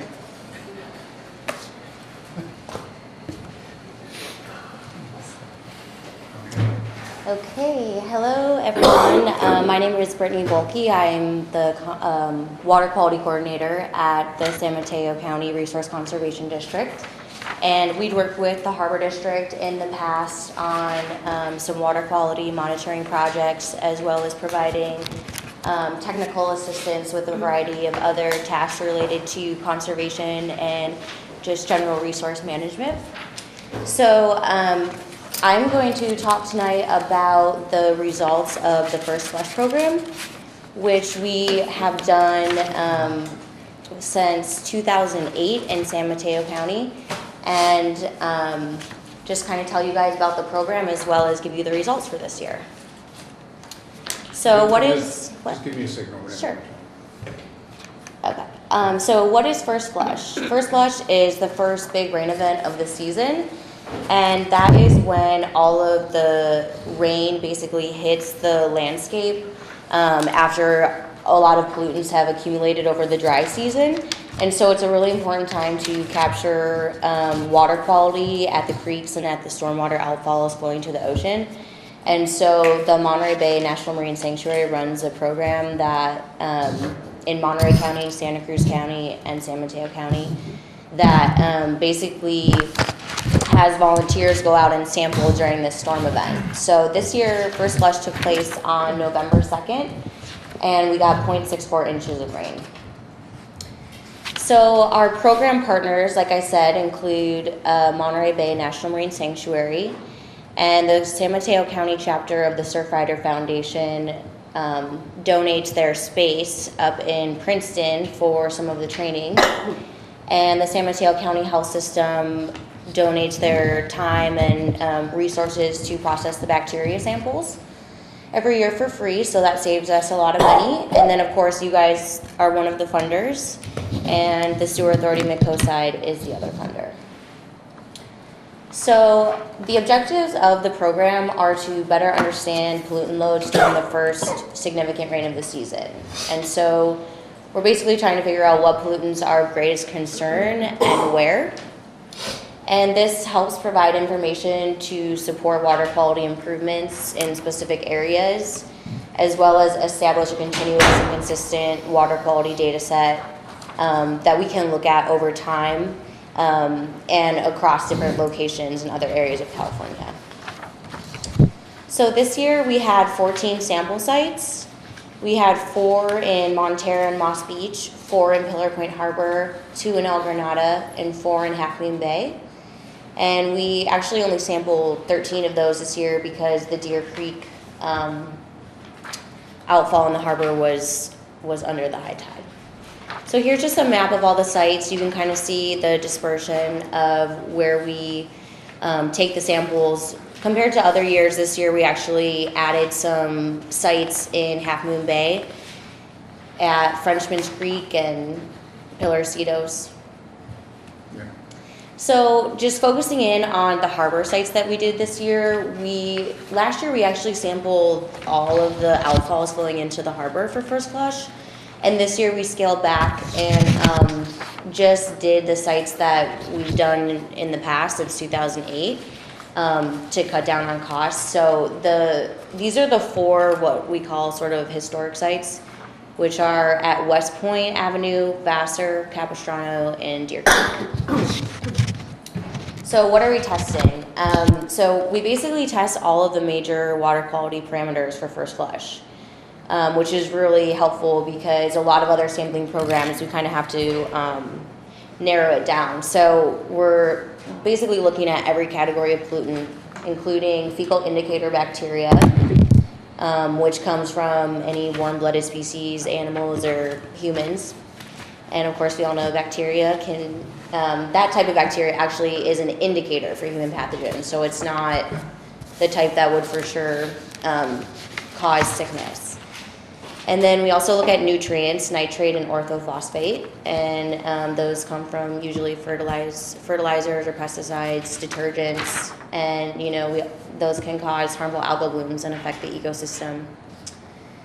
We also take a look at metals, which can come from a variety of sources, usually from industrial areas or from streets or brake pads, tires, and metals can impact aquatic organisms as well as human health. And lastly, we look at total suspended solids, and that's basically the particulate material in the water, and that comes from like construction sites or erosion, and that can impact organisms as well.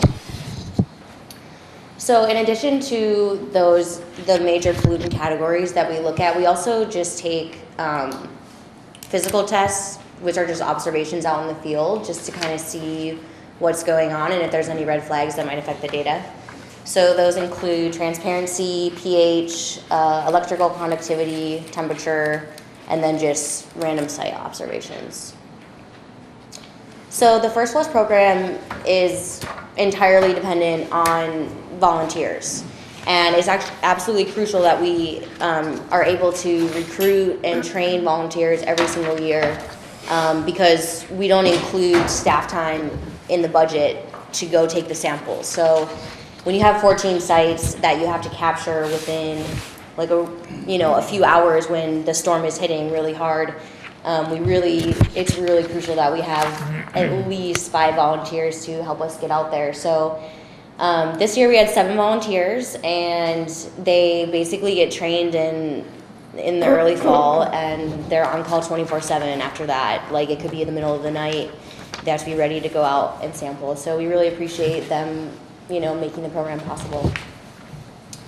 So now I'm going to go through the results, and so this just kind of outlines the different ways that we analyze the data. Can you go back for a sec? Thank you.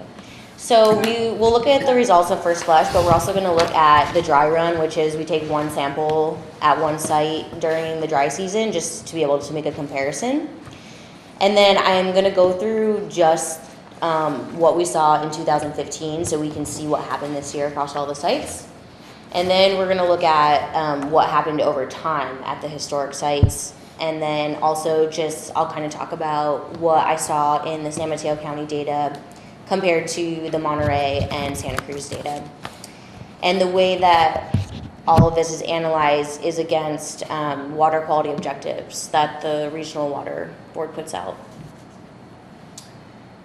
So I put this slide in this year because, obviously the amount of rain we get affects the flow and the pollutant loadings. And so it's important to just realize, how much rain we're getting each year. If there's a big year like 2009, that's probably going to affect the data. So that's just kind of an informational slide. So this is the dry run versus First Flush results, and we typically do our dry run every year at San Vicente Creek at the mouth where the Fitzgerald Marine Reserve is. And so you can see the dry run compared to the First Flush numbers. Typically, we're not seeing that much in the dry season. You're typically seeing the values increase when it rains because everything's getting washed off the landscape. But there weren't any exceedances of water quality objectives except for bacteria, and that's indicated in red. So you can see that even in the dry season, the bacteria exceeded the water quality objectives. So looking first at E. coli, this is just 2015, this is just this year. If you look at the red line on the bottom, that's the objective. So that's where the value is supposed to be in order to ensure safety for human contact with the water. So you can see that every site this year exceeded that objective by a lot. And actually most of the sites are at the blue line, which is the maximum detection limit that we can detect. So it could actually be a lot higher than that for a lot of the sites. And here's looking at historically, those 9 historic sites, what's happened since 2008. And you can see the red line at the bottom again. And so you can see that every single sample we've ever taken has exceeded the objective. And El Granada, which is that storm drain by the skateboard park, and then also Surfers Beach, are almost at the very top the whole time. So those are probably the 2 worst sites. Surfers Beach and El Granada, we just call it El Granada Storm Drain. It's the ditch that runs by that skate ramp. Which color is the outfall next to Barbara's fish trap? Capistrano is red. The red. Yeah. So, right, I know that, we've definitely seen a lot of problems with Capistrano in the past, but from just the First Flush data, Surfers Beach and El Granada are just as high. So this is the other type of bacteria that we look at, and you can see the exact same trend here where we're way above the threshold. And over time, same trend, we've never had a sample that hasn't exceeded the water quality objective. And at this one, you can see Capistrano is way up at the top the past like 4 years, as well as Surfers again. And I think the other one is, I think actually Vassar is hidden under the purple line as well. So moving on to metals, copper in 2015, we saw exceedances at 3 sites. One at Valamir and the other 2 in the harbor at West Point and Vassar.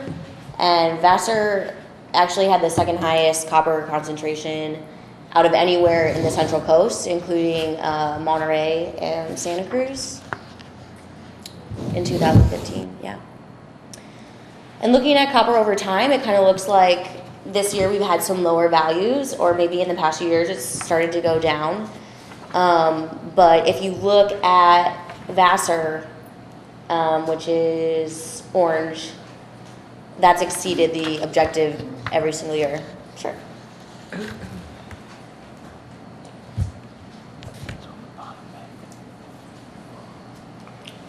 And then West Point is in green, and that one you can see is way above the threshold as well. So those seem to be the 2 problem areas for copper.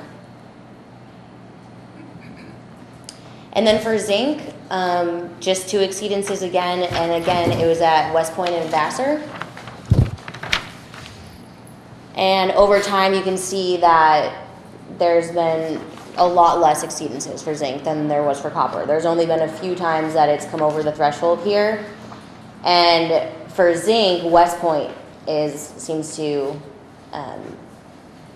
be exceeding much more. And then you got Capistrano, you got a spike there, but we are seeing the trend in Vassar coming up right there too. Moving on to lead, the areas where there's nothing there means non-detect. So the only places that we did detect lead were at West Point, Vassar, and Frenchman's Creek, but they didn't exceed the water quality objective.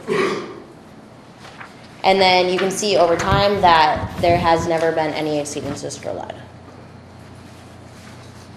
Moving on to nutrients, none of the sites exceeded the objective, but Pillarcitos Creek at the Main Street Bridge, that's a new site this year. I think maybe the last time it was monitored was like 10 years ago or something when the RCD wasn't doing first flush, but we brought that site back in this year, and that was actually the highest nitrate value in the Central Coast as well, which was really surprising actually, but it didn't exceed the threshold, so. And we've never had any samples that exceeded the water quality threshold, but you can see West Point seems to be the highest, which is kind of interesting. Orthophosphate is a bit of a different story. So every sample except San Vicente Creek mouth and Aurora Cañada Verde, which is by the Ritz-Carlton, exceeded the objective.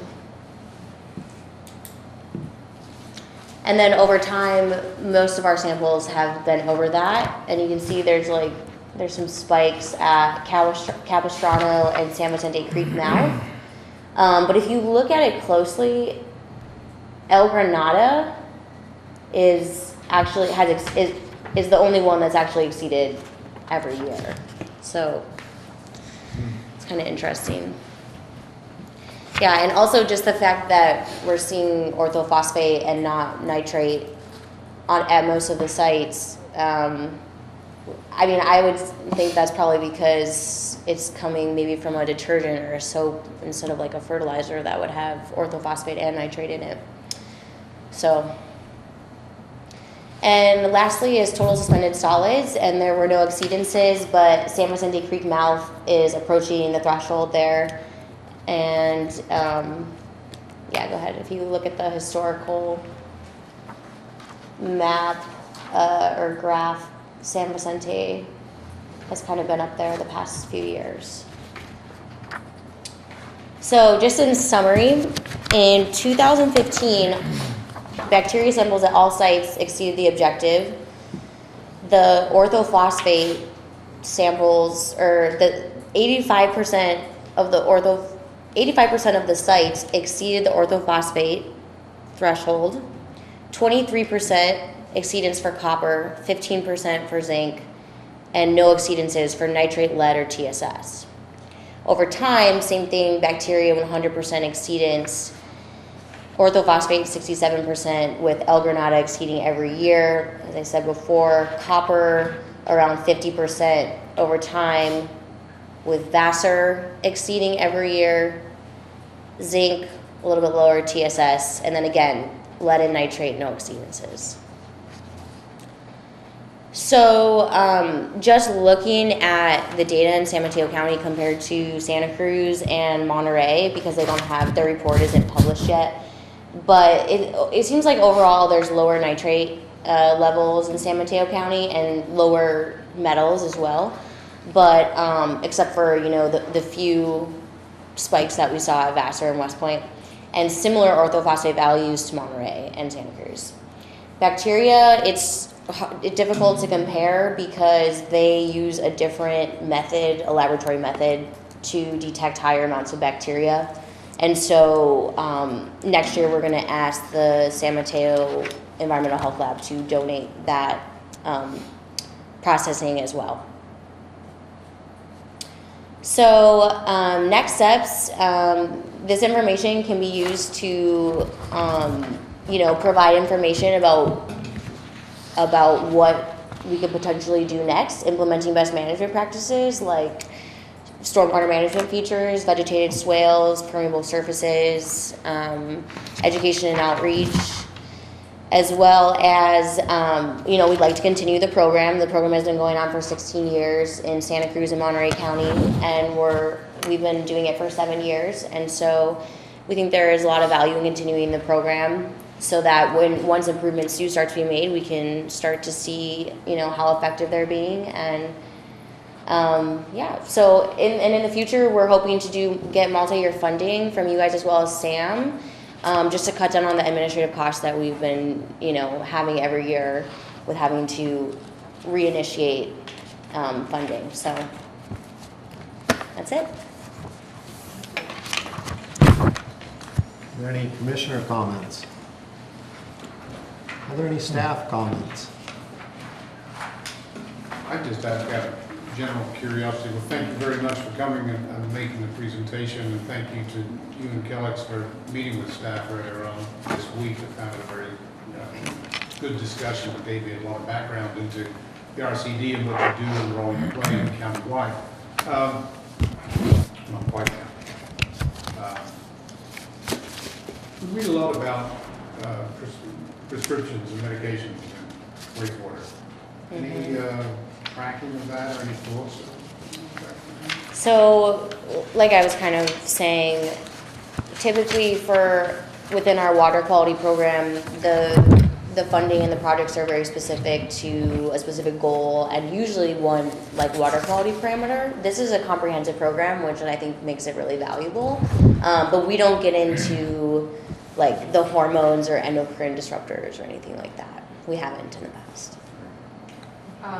But my understanding is that in the past, if somebody was particularly interested in testing something, that they could take that on. Yep, somehow. definitely. I had a couple of questions. Did you have more, Steve? No, that was.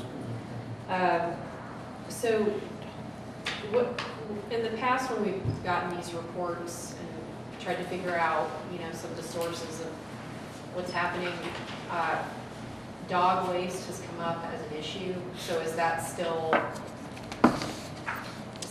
appear to be a source? So with this study in particular, we didn't do any genetic testing. It doesn't include microbial source tracking. So we don't know if the bacteria would come from a dog or something else. But based on previous work that we did, yes, we did see markers for dog. But one thing to keep in mind is that technology is really new. And so the dog marker also picks up raccoon. So it does tell you that, and it would be valuable to do pet waste education and outreach, but it doesn't tell you, you know, that could also be a raccoon. And so I think that just that technology isn't quite there yet, and I personally wouldn't recommend doing additional genetic studies until it is improved and there's not cross-reactivity. I think that the data needs to be integrated, the data that exists and the data that has been collected, because I think it's very disparate and it's not really telling the full story. So you think more work needs to be done with the data that was already? That's what I think. Okay, interesting. So I was wondering why we reduced the program. How did that happen? So last fiscal year, we did a more comprehensive program that also included monitoring at all the outfalls in the harbor for first flush and throughout the year.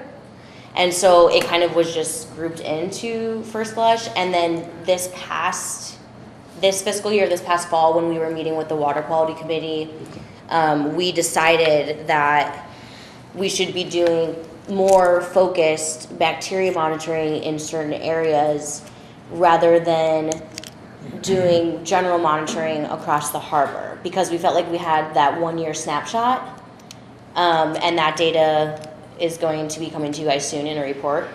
And so that was kind of the direction that the water quality committee started moving in. Who was the water quality committee? So that was Tom, Nicole, myself, and a few members of the public. And then the multi-year agreement, is that something that you're already considering or would be coming back to us?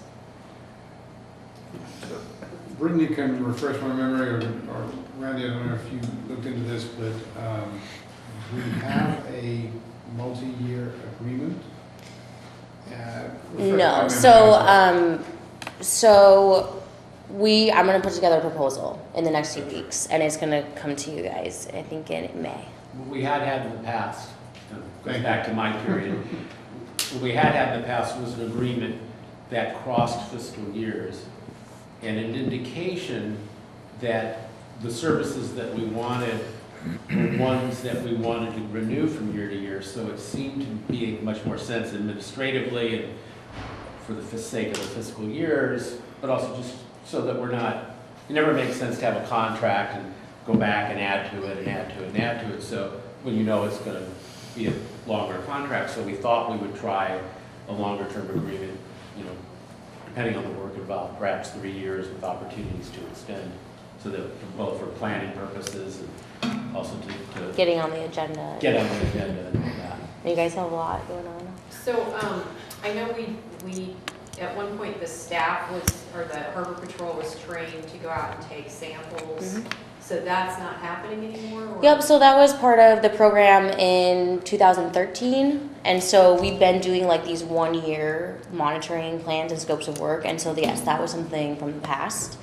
And then, that was in our harbor sampling, and we didn't really see very much bacteria there at all. And like I said, so that project actually was fiscal year 14-15. All of that final data and information and reporting is going to be to you guys by the end of the fiscal year. We just need to get contract extension because there's lag time and yeah. Okay. Mr. Murphy. A couple of questions specifically regarding the sampling. Now these are grab samples, right? This Yes. is not a continuous monitoring. Exactly. And it had to be done within the first 24 hours after the rain started? Much sooner than that. Okay, but I mean, yeah. really quickly. Yeah. So I guess my point is just trying to assure the public and the commissioners that this is not saying that our water is unsafe, contaminated as overall in the harbor. There's specifically the discharge sites that are, because you start getting out all these E. coli, people might get concerned that our water is contaminated. So I just want to clarify that. So the First Flush program monitors fresh water that's coming through the stormwater system or through a creek, and the sample is taken at that discharge point, not in the marine water. So correct, this is fresh water that is entering the harbor. As far as samples in the marine environment, that happens once a week by San Mateo County Health to, you know, assess if it's safe for people to be there. And just to follow up on that point, you can go to the county's website to review. Have you done that? I haven't yet. Okay. So I'm on a listserv the county has, and then once a week I get an email, and one of the things I see is the water quality reports for various beaches that they're testing that are not just on the coast side, but also, you know, I'm looking at areas like in South San Francisco, places like that.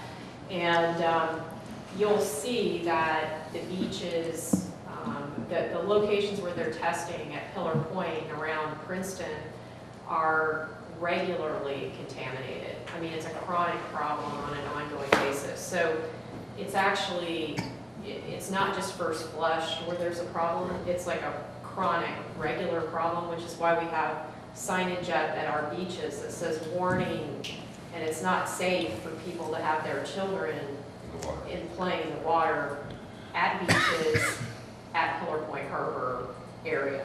So just want to be sure that we make that really clear to people so they don't think that it's safe when it's actually not safe. We also have a member of the public that wishes to make a comment. John Ullum. Mostly a question. Okay. I noticed the surface beach is pretty high. Yeah. Bacteria, and we talk about the dog poop. People poop?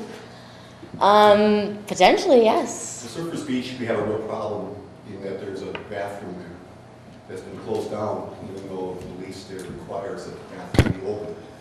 I know that things are being done about this is after years of neglect of Harbor District.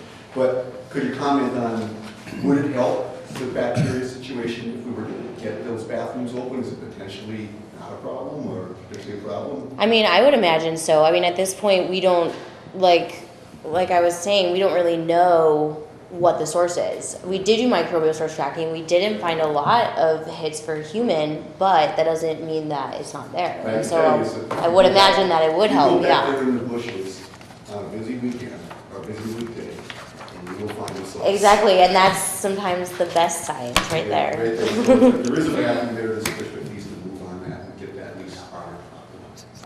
Thanks. Commissioner Parvano. Brittany, thank you for a very comprehensive report. It was very informative, and I know it took a lot of work from a lot of people. And I'd just like to tell members of the public and my fellow commissioners that the San Mateo County Resources Conservation District did receive an award from Sustainable San Mateo County for all your works, and you have been very well received in the county for all the work that you do. And also I'd like to take time for recognizing the volunteer work that Mr. Mangold does provide for the Resources Conservation District. So thanks to both of you for the work that you do. Okay, we have received item 6, so noted. And we thought that you'd like to participate or listen to item 11. So we're going to change the item and sequences here, and we're going to go to item 11, West Trail Repairs Project. May we have a staff report? Thank you, Mr. President, Commissioners. The item before you this evening is a request to approve the next phase of work that needs to be done for the West Trail. As you may recall, there was an emergency permit granted by the Coastal Commission, and one of the conditions for that was for us to do some follow-up work. This next phase is the engineering thing related to the follow-up work, and we have a deadline of July 28th. July 28th that this has to be submitted for their review. So some of the concern I know has been expressed about some of the alternatives, and jumping ahead a little bit, there really isn't an alternative at this point. We've committed to it. It's a requirement of the previous permit. As you all know, there was some damage. The work was done, and we just recently submitted the notice of completion. The work that this particular consultant provided for us for that project totaled the approved contract of $103,996. We didn't spend $346 and some change of that amount. So that contract is done and complete. We are, again. I'm sorry, what was that amount again? $103,996 was the amount of the previous contract. Just with the engineer, not including the That, contract? not including the work that was, right. Just, we paid that, we paid For the design and all the permit applications and the various things that they assisted us with. total $103,000. And change, almost 104 in round figures. So that amount has been expended, that it was approved by the commission previously, I believe in July of last year or September. Yeah, it was the last increase in the contract. Oh, that was the last increase, okay, I'm sorry. The original amount was approved in April of 2014 with an increase in September of last year. So this next scope of work, again, is a requirement of the commission for the permit, the emergency permit that was previously granted. And as you can see in the scope of the work, one of the things they had to do was prepare a sea level rise analysis. They're going to do the landside drainage study. One of the things, one of the questions really is that conveyance even required anymore? So they're going to do some analyses of that. They're going to look at potential alternatives. What do you mean by conveyance? The drainage, the ditch, and the actual corrugated metal pipe that comes down the hillside. The system that conveys or water, supposed to convey the storm water down. So, just a technical question. Sure. So just so I understand, we're not talking about moving on to another area of the trail that's eroding. We're talking about redoing the project we just did? This is going to look at the trail from just the parking lot side of the emergency repair that we did, down the trail, as The far as labyrinth. the labyrinth. Right. But the pipe is part of the project we Right. just did? But the pipe is part of that conveyance, and it would appear that our property goes up at least to the top of the hill there. The question, the coastal commission is questioning whether or not that culvert is even required anymore. So that's why they're looking at all of that. You know, I personally went up there and looked a couple Fridays ago. That old ditch is overgrown, overrun. It's clearly not conveying water down. Yeah. But it could and probably should, and that's really what this one phase or task is associated with, is looking at that. If it's not going to be required, my understanding, and correct me if I'm wrong, Mr. Roth, but we would pull everything out and put it in. So we spent $103,000 on the engineering for something that we might have to remove, and then we also paid a contractor to install it. How much did we pay the contractor? Contract amount, $100,000. I have to look it up, but I think it was about $100,000. So we spent like $200,000 so far on something that might have to be taken out?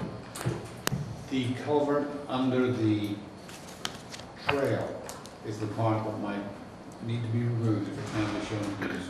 Well, that's pretty much the whole project. Yeah. Yeah. But there is rock placed. If you recall that, the reason for the emergency project, my understanding is that it was because the trail was getting eroded away. We were losing trail width. So if the system doesn't work, we would take out the pipe and recompact the trail, but still protect that area of the trail from further erosion. So that would probably remain. Why would we hire the same engineer who cost us $200,000 in a screw up to keep working for the district?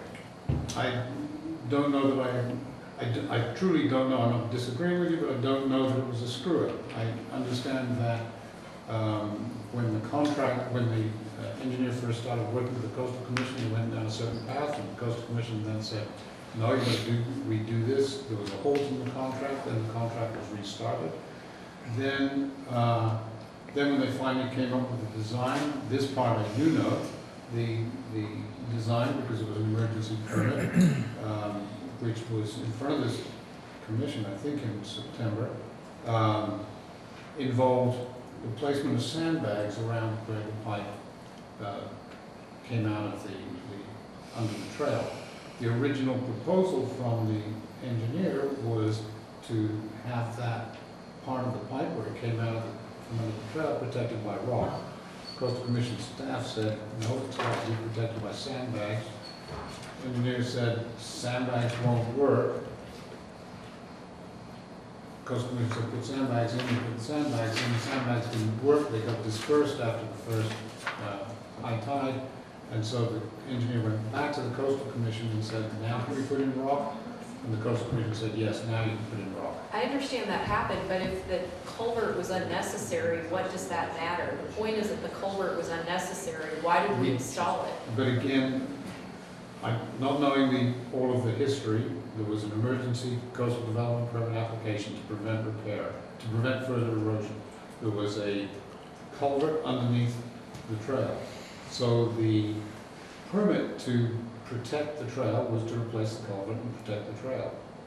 The full permit that the Coastal Commission is now requesting is to look further up the hillside and see what Randy calls a conveyance and see whether it's necessary. So they've asked for a hydrology study. Correct. Why would we have not done a hydrology study first? Wouldn't that have been part of the engineering? It was an emergency repair. That's what they're saying. Now, they conditioned the granting of the permit based on the additional work. We've been working on this since before 2014. How could it be an emergency? Well, I think you make a very good point, but the fact is, you're right. We had an emergency permit that the Harbor District did not complete the work on, and we ran into the deadline of either you work under this permit or you don't get to do the repair. We went ahead and chose to do the repair because, you're right, it was an emergency permit, and that's a good, and the Coastal Commission was like, if it's an emergency, do the work. Right. So we went forward on it. But I think that the district bears some responsibility for not being able to carry out the emergency work in a timely manner. But in a timely manner. Right. That's true. And I'm not exactly 100% clear because I'm not but Randy, the question I had is,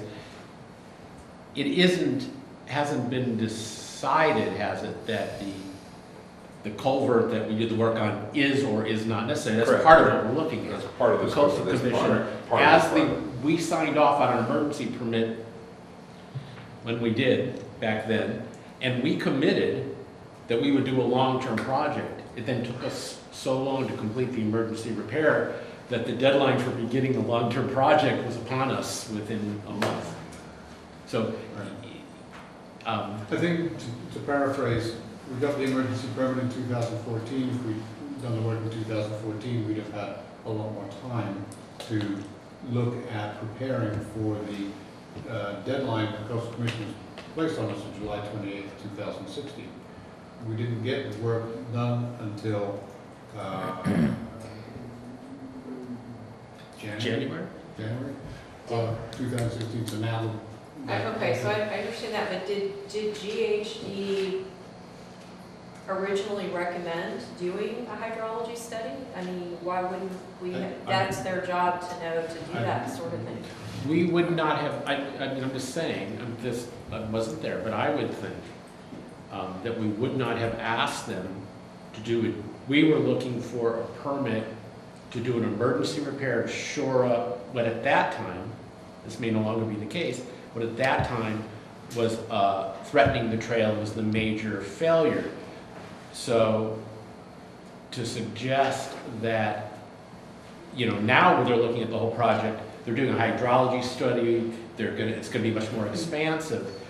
The project that we had them look on was, hey, our trail's falling apart, get out here and fix it. That's a very different set of directions than what we're doing today. The way these projects work, the problem is identified. The district, Well, back up 1 second about the problem is identified. It seems to me that the problem wasn't identified correctly, which is how we got into the situation, because John Draper told me, and I've seen it myself, that that pipe never conveyed water. Okay. I was speaking actually more generically about a process with emergency permits. A problem is identified, you come up, if you're going for an emergency permit, then time is of the essence. You go in front of you go to the Coastal Commission and you say, I need an emergency permit to do this, and I'm going to,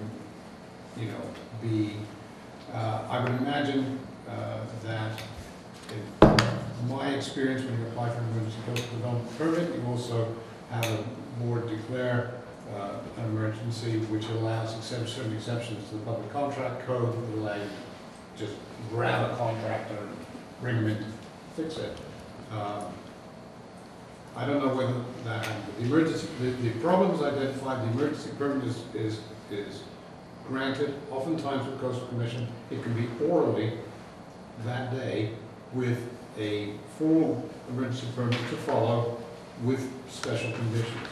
So I'm going to now get into the specific and guess that the district went to the Coastal Commission and said, this trail is going to disappear in this location unless we do something right now, and we have an emergency permit to come in and fix it. And the Coastal Commission said yes. And then, so that was the scope that the district communicated to the engineer, who then came up with a plan to fix it so that we could get the contractor in to do the work. So it's the engineer who's responsible for coming up with the plan to put in a useless culvert. If I could separate this out a little bit, we're doing some outstanding Monday morning quarterbacking, talking about what went wrong years and years ago, and we're not going to get anywhere talking about how the Coastal Commission made a mistake, and then we had to bring in rocks and all this other stuff. Right now, what we have before us is a request to proceed with repairs to take us a little further down the road, rather than to reanalyze what went wrong 2, 3, 5 years ago. Could we get back on the topic at hand here? I'd just like to comment that it's very clear that the mistake was made by the engineer, and this is a project that just happened a few months ago. It wasn't years ago. We just did this work a few months ago. You were out there looking at it yourself, and you were quoted in the newspaper talking about what a great project it was. So this mistake just happened. It cost us $200,000 over time, and now we're talking about spending another close to $200,000 on the same engineer who cost us $200,000 on a project that is a waste of taxpayers' money. So I'm just bringing that up because I'm concerned that we might continue to make those mistakes. I don't understand how this happened in the first place, but clearly there was a problem with the engineer, unless we're not hearing something here. Because how on earth did they come up with a solution that now we have to do a hydrology study on that's going to potentially say the whole thing has to be removed? I mean, now we have to pay for studies to see if the project we just did has to be removed. This is a project we did a few months ago, and this is the public's money. So it's important to ask questions when the public's money is potentially being misspent.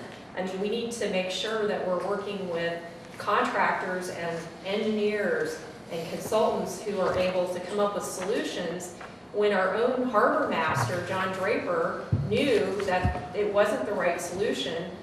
Where was the disconnect? I just want to make sure that we don't make the same mistakes going forward. I don't care who's at fault. I just want to not waste more money, and I want to come up with a solution that actually really works and is common sense. I mean, you can look at that situation and see that what was done there was ludicrous. It does not take a rocket scientist to figure that out. I observed that. Tom observed that. He went and looked at it. The staff went and looked at it after we raised the issue. So it's come up. It's clear that the erosion has happened around the swale that's up above, so that water can't possibly even get into the swale. So there are all kinds of issues that were not addressed by the engineer. This is some really poor engineering. But I understand that we've got this time constraint, so I get why this is coming to us. But I think it's time to call the Coastal Commission and say, look, we have a problem with the engineer. We need to regroup here. You've got to cut us some slack, help us out, give us a little bit more time so that we can put this out to bid and find a new engineer. I mean, that's what I would have liked to have seen happen. Mr. Murphy? I think it's a huge assumption to throw it on the engineer. We were required by the Coastal Commission to repair what was there. That's what the scope of the work that was done. The condition, once they granted the permit, said, okay, now, because it's apparent that the water's not being conveyed, you need to do the overall study. That was not a condition of the original permit. The engineer did what they were told to do. So, if I can finish. So, the point is, as Mr. President pointed out, I mean, none of the current administration was even here when all that was going on. So, you know, it's hard for us to even guess or know what was being said in the meetings. But again, the documentation that I've seen, the engineer did what they were asked to do. So, like I said, to disparage their work is possibly not necessary. Right. So all that being said, I would like to clarify to the commission that one of the things that we're working on internally is an RFQ to solicit invitation for other qualification from other engineering firms for all sorts of things that we're going to be doing. So your concerns are being addressed. I'm just saying that at this point in time, we've got a deadline of July 28th to get this work completed and submitted. On top of that, I asked then, as part of this process, I asked this engineer to say, okay, now, this gets us to the next phase. This gets the hydrology study done. This does not get us to construction for the repairs to the rest of the trail, because there's more of it that's eroding. So they have to do this study and this work, submit that to the Coastal Commission with some design alternatives about what that next phase will be. So, you know, this current contract we're requesting approval for is the $184,000 and change to get us to the next step. And part of the other in the narrative in the staff report, I've asked for order of magnitude, basically, okay, now we get through this process, what's the next step? Because I don't want to blindside you, I agree. We shouldn't be coming nickel and dime, we should be able to look at the whole thing. And that's one thing we're trying to do. So we're saying this next step is $184,000, approximately $210 to $230 for the actual design and construction management processes through construction. It does not include actual construction costs. That has not even been worked up yet because we don't know what the Coastal Commission is going to require. And again, this is just for that one stretch.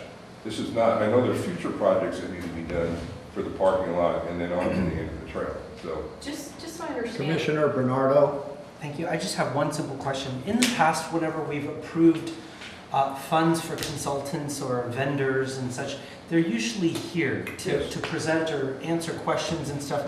And I feel like we're kind of talking in a vacuum because they're not here. And they may, you know, shed some light to some of the questions we're asking. So is there a reason why they're not here tonight? we talked about that before the meeting, and quite honestly, I didn't think about inviting them. They've never come to one of our meetings to speak to us ever. And I see here that it says there's going to be a charrette included in this scope. And I'm wondering, did the Coastal Commission say there needed to be a charrette? Is that required? No, it's not required, but it's part of their process, and I did speak to them about that issue because Mr. McGrath indicated you would raise a question about it, and basically it's a public meeting that the Coastal Commission is going to be invited to. But initially, the plan is to have some drawings and, you know, other documentation showing it is, and do an actual field visit as part of that too. I really feel that had we done what Commissioner Bernardo is suggesting, which is have the consultant come in, the engineering firm come in, and have a public process, and I hope this charrette is more like a workshop than That's what it's intended to be. that these mistakes never would have happened. It would have made clear what needed to happen, and we would have saved a lot of money. So I would strongly recommend that going forward, anytime we're going to do any engineering projects like this, that there needs to be a public process so that we don't waste district money. Okay, I'm going to close the commission comments and take two comments from the public. John Ullum. Oh, real quick. You know that $100,000, $200,000, That sounds like a lot of money to me. I know you guys whip that stuff around all the time, but that really is a lot of money. And, you know, you're the engineer, I don't know. You know, I mean, Commissioner Brendan's making some sense. But I can tell you this, I've been in business for myself as both a painter, industrial painter, and as a computer technician. And I have had customers ask me to do stupid things. And I could have took their money and done the stupid thing. Now, as an ethical businessman, when a customer asks me to do something that is not beneficial, that is just in the end going to be a waste of their money, an ethical businessman will tell you that. An engineering firm is supposed to understand all the parameters that you people do not have the education to understand. None of you would know what to ask about a hydrology report, and why would you know? You count on the engineers that you hire who get paid big time money to tell you what is the real issue so that you don't make mistakes like this. And clearly, this board does not seem to have learned from the mistakes that they've made in the past. Are either one of anybody up there willing to accept that the commission itself bears responsibility for the fact that an emergency permit was applied for in 2014 and nothing was done until 2016? Whose fault is that? Is it the engineers? Is it the former management? Or is it the people who are elected to make sure that the people's money is spent properly? Do anybody up there feel responsible in any way? Do any of you wonder, could we have made a better decision? And when you ask yourself tonight whether you could have made a better decision back then and spent our money more properly, ask yourself, what kind of engineer would let you do something like that without telling you that you're wasting your money? Because I would have, if I was an engineer. Thanks. Bud Ratz. I wasn't going to speak to this issue, but when I read the agenda, I was surprised at the engineering number. I thought it was high, based upon my experience in construction and everything else at the time. And it wasn't clear to me at the time, but I understand from remarks that Randy made that this is for the hydraulic portion. That you've got a $200,000 follow-up engineering for the design of the actual construction. So you're talking about $400,000 contract here for the engineering to go down to the end. And with no estimate of what you're spending the engineering for. We have so many projects around here that we've done engineering on and have not been able to implement. Are we talking about $1 million project here or a $1.5 million project? I think that before we move forward that this really needs to get scoped out. And if there's a problem with the Coastal Commission, I think we need to take our problem and go talk to them. Thank you. Ms. Mateo, just as a point of clarification, this is for more than just hydrology study. That's just one of the tasks that you're doing. There's 5 tasks listed here. Hydrology study is just one of the items. So we're looking for a motion to approve this $184,086. Is there no motion?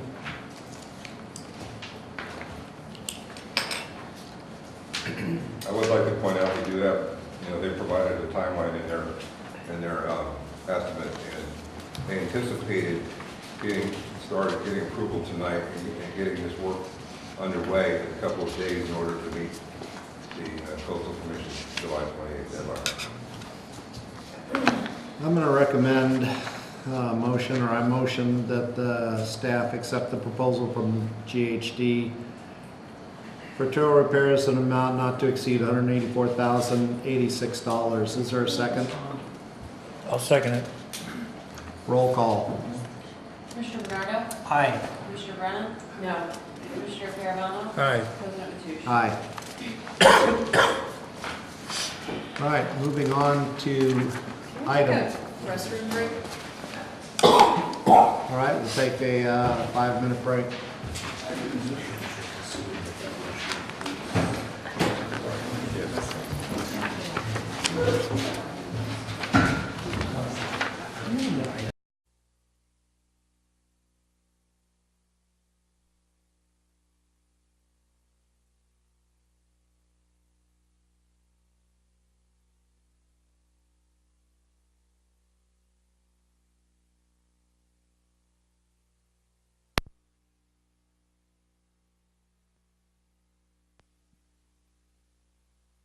watching.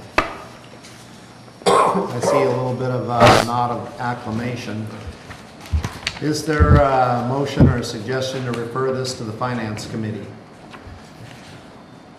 I think it would be, this is just my opinion, I think it would be a good idea to have the Finance Committee look at it first and then maybe give their thoughts. I'll second that. All right, so we're going to table this to the Finance Committee, and it'll be brought back as soon as we can. So we're going to change the order of 8 and 9. So item 9 will be coming next, the Division of Boating and Waterways loan payoff. Staff report, please. Thank you, President Mateusz. This will be a joint effort between myself and Glenn. And I'll start it off, and then when it starts looking like a bunch of numbers, I'll turn it over. So the first thing that we have done, and I've got this up on the screen as well, when we get done with this evening, by the way, some of these presentations, especially the budget one you'll see next, show various options. When we come up with, and the options are dependent upon the action on this item, we will put the presentations up on the website. So we talked about this DBW loan before, and basically we have debt with DBW. The debt has decreased from a high of somewhere north of 19 million to just south of 5 million currently. And the district now finds itself in what I refer to as the sweet spot, where in earlier days the debt would have been high and the reserves would have been lower. It was not possible for us to think in terms of paying off the debt. We now have high reserves and low debt. It makes sense for us to look at this as an option. So over the course of the next few years, as we look at capital improvements and just project forward to the end of the loan term, this is what we might consider option 1, which is the status quo. You'll see that on page 3 of 5 in the staff report, page 79 of 130. In this scenario, we just continue to pay off the debt through to the debt's eventual retirement in the 2019-20 fiscal year, where the payment would be due 12/31/2019. You can see the principal amount there. That's the current principal owed on the debt of $4,953,695, and a cumulative total of interest paid over the course of the remainder of the term of the loan of $579,000. What staff did, and we refined some of the options based on our last discussion, and so we looked at retiring the debt in this fiscal year using district reserves. And so you can see that if we put all the systems in place, and if we're so directed by the board, we could pay off the debt by the end of April. The interest amount will vary depending upon the actual day that the action is recorded as taking place, because we know that the debt accumulates on a daily basis. But again, the principal is the same, $4,009,000, but now we see a reduction in the interest paid over the same period down to $83,000. Obviously, there are no payments occurring in 16-17 or any of the other fiscal years through 19-20. We look at option 3, one of the others that we've looked at. Again, this is in your staff report, page 4 of 5. One of the things that we talked about was refinancing the debt to a lower rate. Staff assumed a rate of 2.5%. You can see that in this, we would need to budget a payment in 2016-17, make that payment 12/31/16, and have that interest there. There would be no additional payments in 2015-16. And then there would be additional payments through 19-20. And again, the principal is the principal, $4,009,000. and then a total of interest over the course of the loan of $313,000. I want to go back to a second. There's one point I wanted to pick up on in option number 2.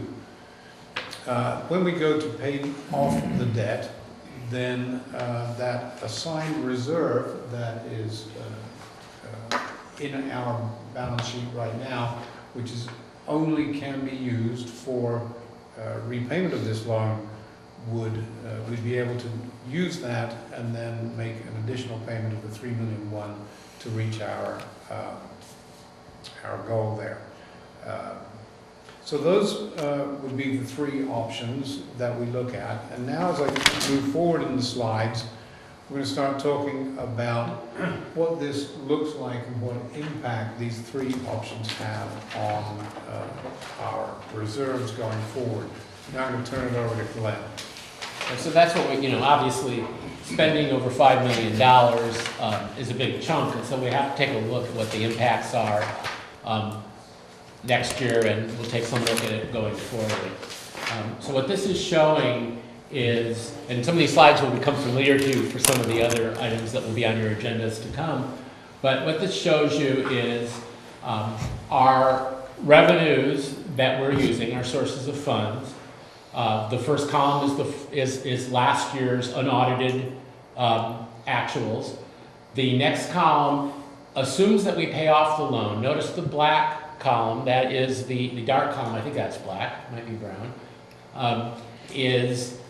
shows a contribution from our reserves that's being used to pay off the loan.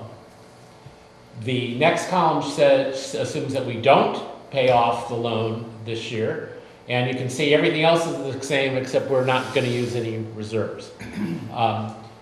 The next column is what it looks like next year if we pay off the loan, and in that case, all of the dark for next year, it represents a contribution from our reserves to our capital improvement projects.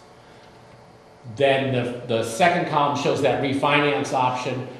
We're using a little more out of reserves because we're making loan payments, and instead of the excess revenue over salaries and operating being used to support capital improvements, more of that ongoing pot of money is now being used for that loan payment that in the staff recommendation we would not be making.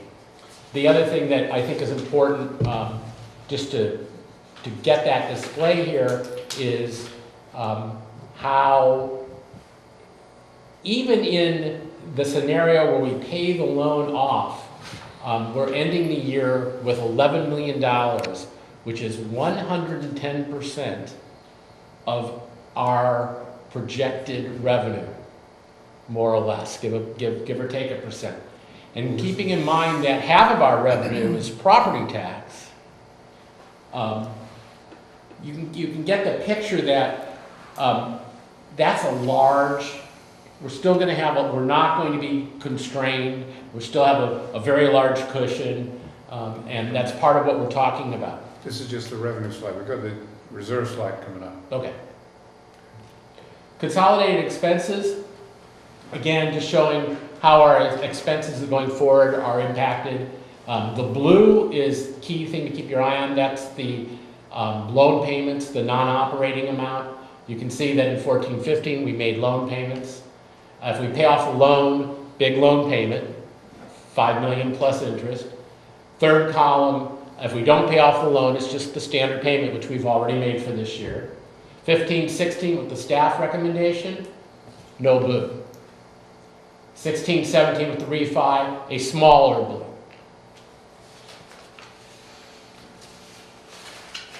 So now we're looking at the impact on the reserve itself. And the first column, I wonder if we could get that up a little bit. That's last year. So last year, 14-15, that was the size of the reserve. 16. Looking at 15-16, the projected size of the reserve, if we pay off the loan, and also the size of the room, and then third column being if we do not pay off the loan. And then for next year, The reserve, after we do the pay, without loan payments, the loan's paid off in the prior year, we complete our capital projects, we have that $11 million reserve. The next column is the reserve, should we not pay off the loan, just do or do a refinance for the loan. What you're seeing is, I think we're going to go with this because, one second, I lost my train of thought.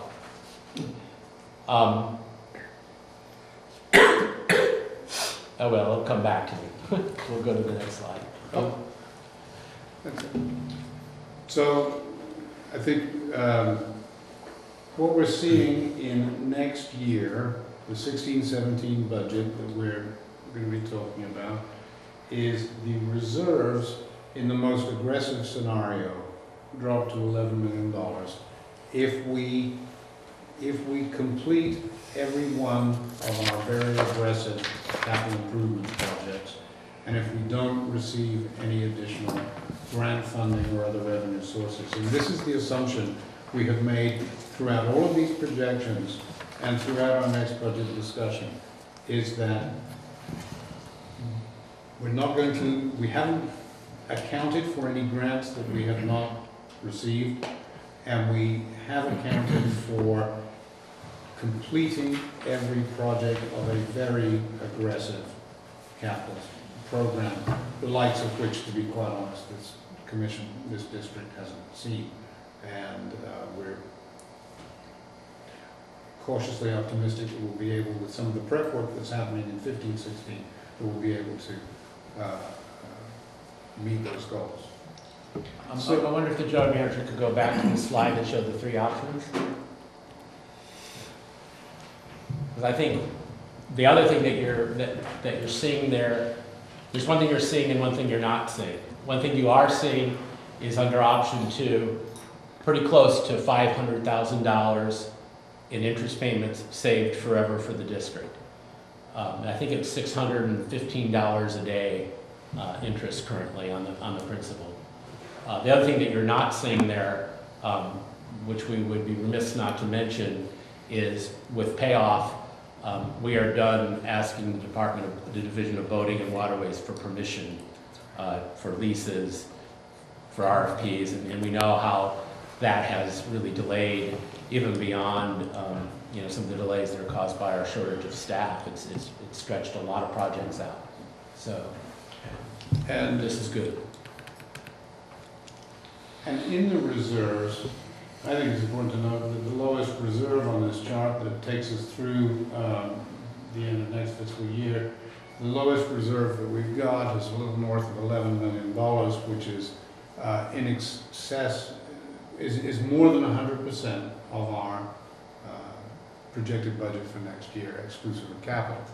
So that's, a tremendously healthy reserve. I think the fundamental message that we're trying to get across is that we can afford to do this. The sort of the net balance position on our balance sheets doesn't fundamentally change. We've got less reserves, but we've got no debt. Or we've got debt and no reserves. We're just going like this, and in the process, putting in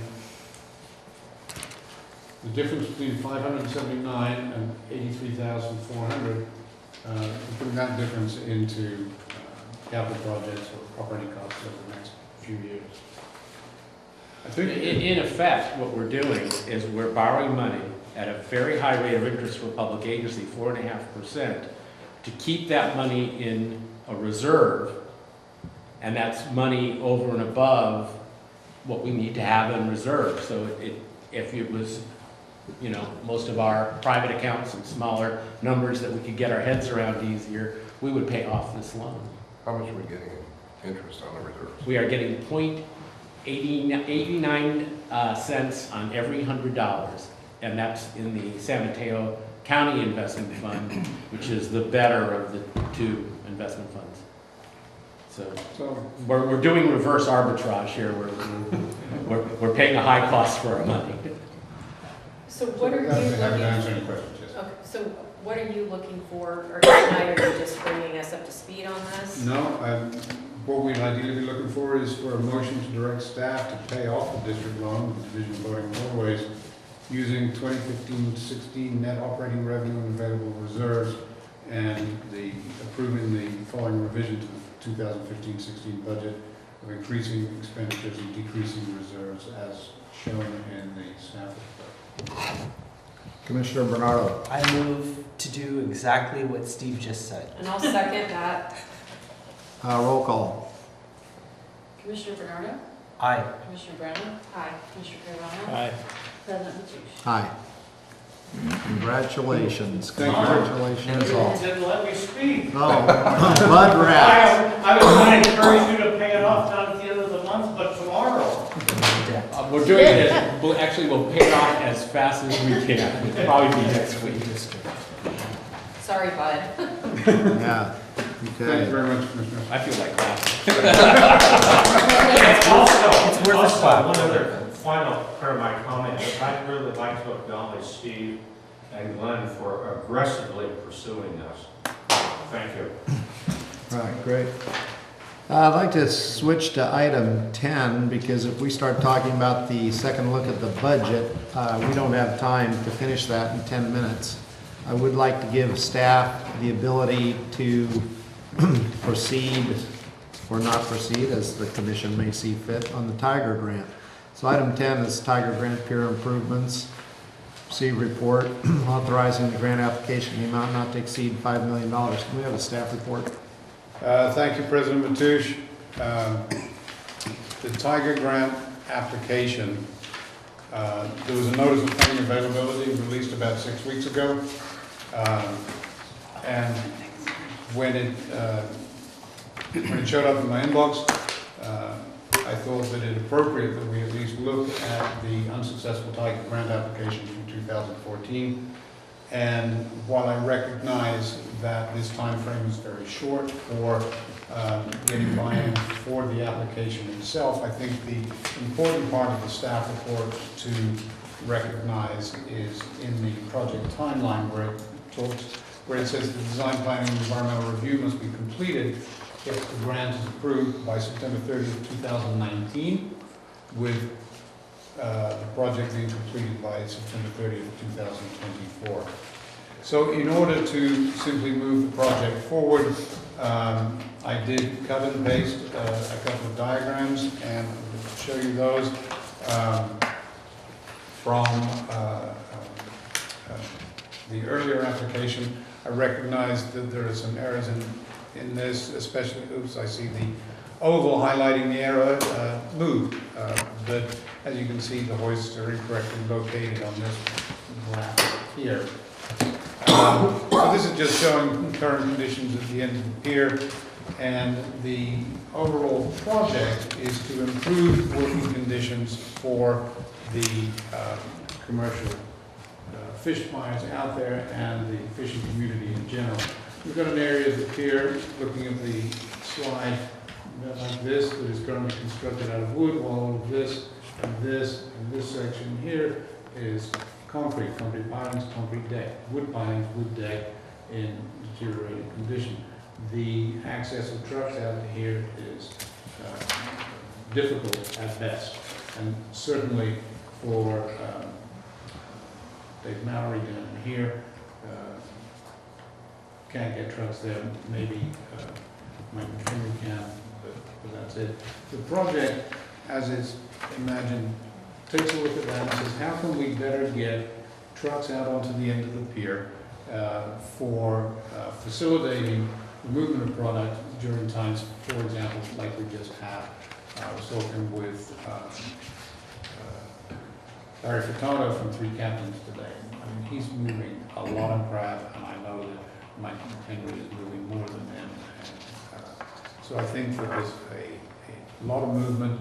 There's a thriving fishing industry out there, and I think one of the mistakes that was made last time was that there was no outreach at all before this showed up. I will say that when this first showed up, one of the first things I did was I did talk to the three fish buyers, and I have talked to Halfman Basie from Marketing Association's representative, Lisa Tamrosh.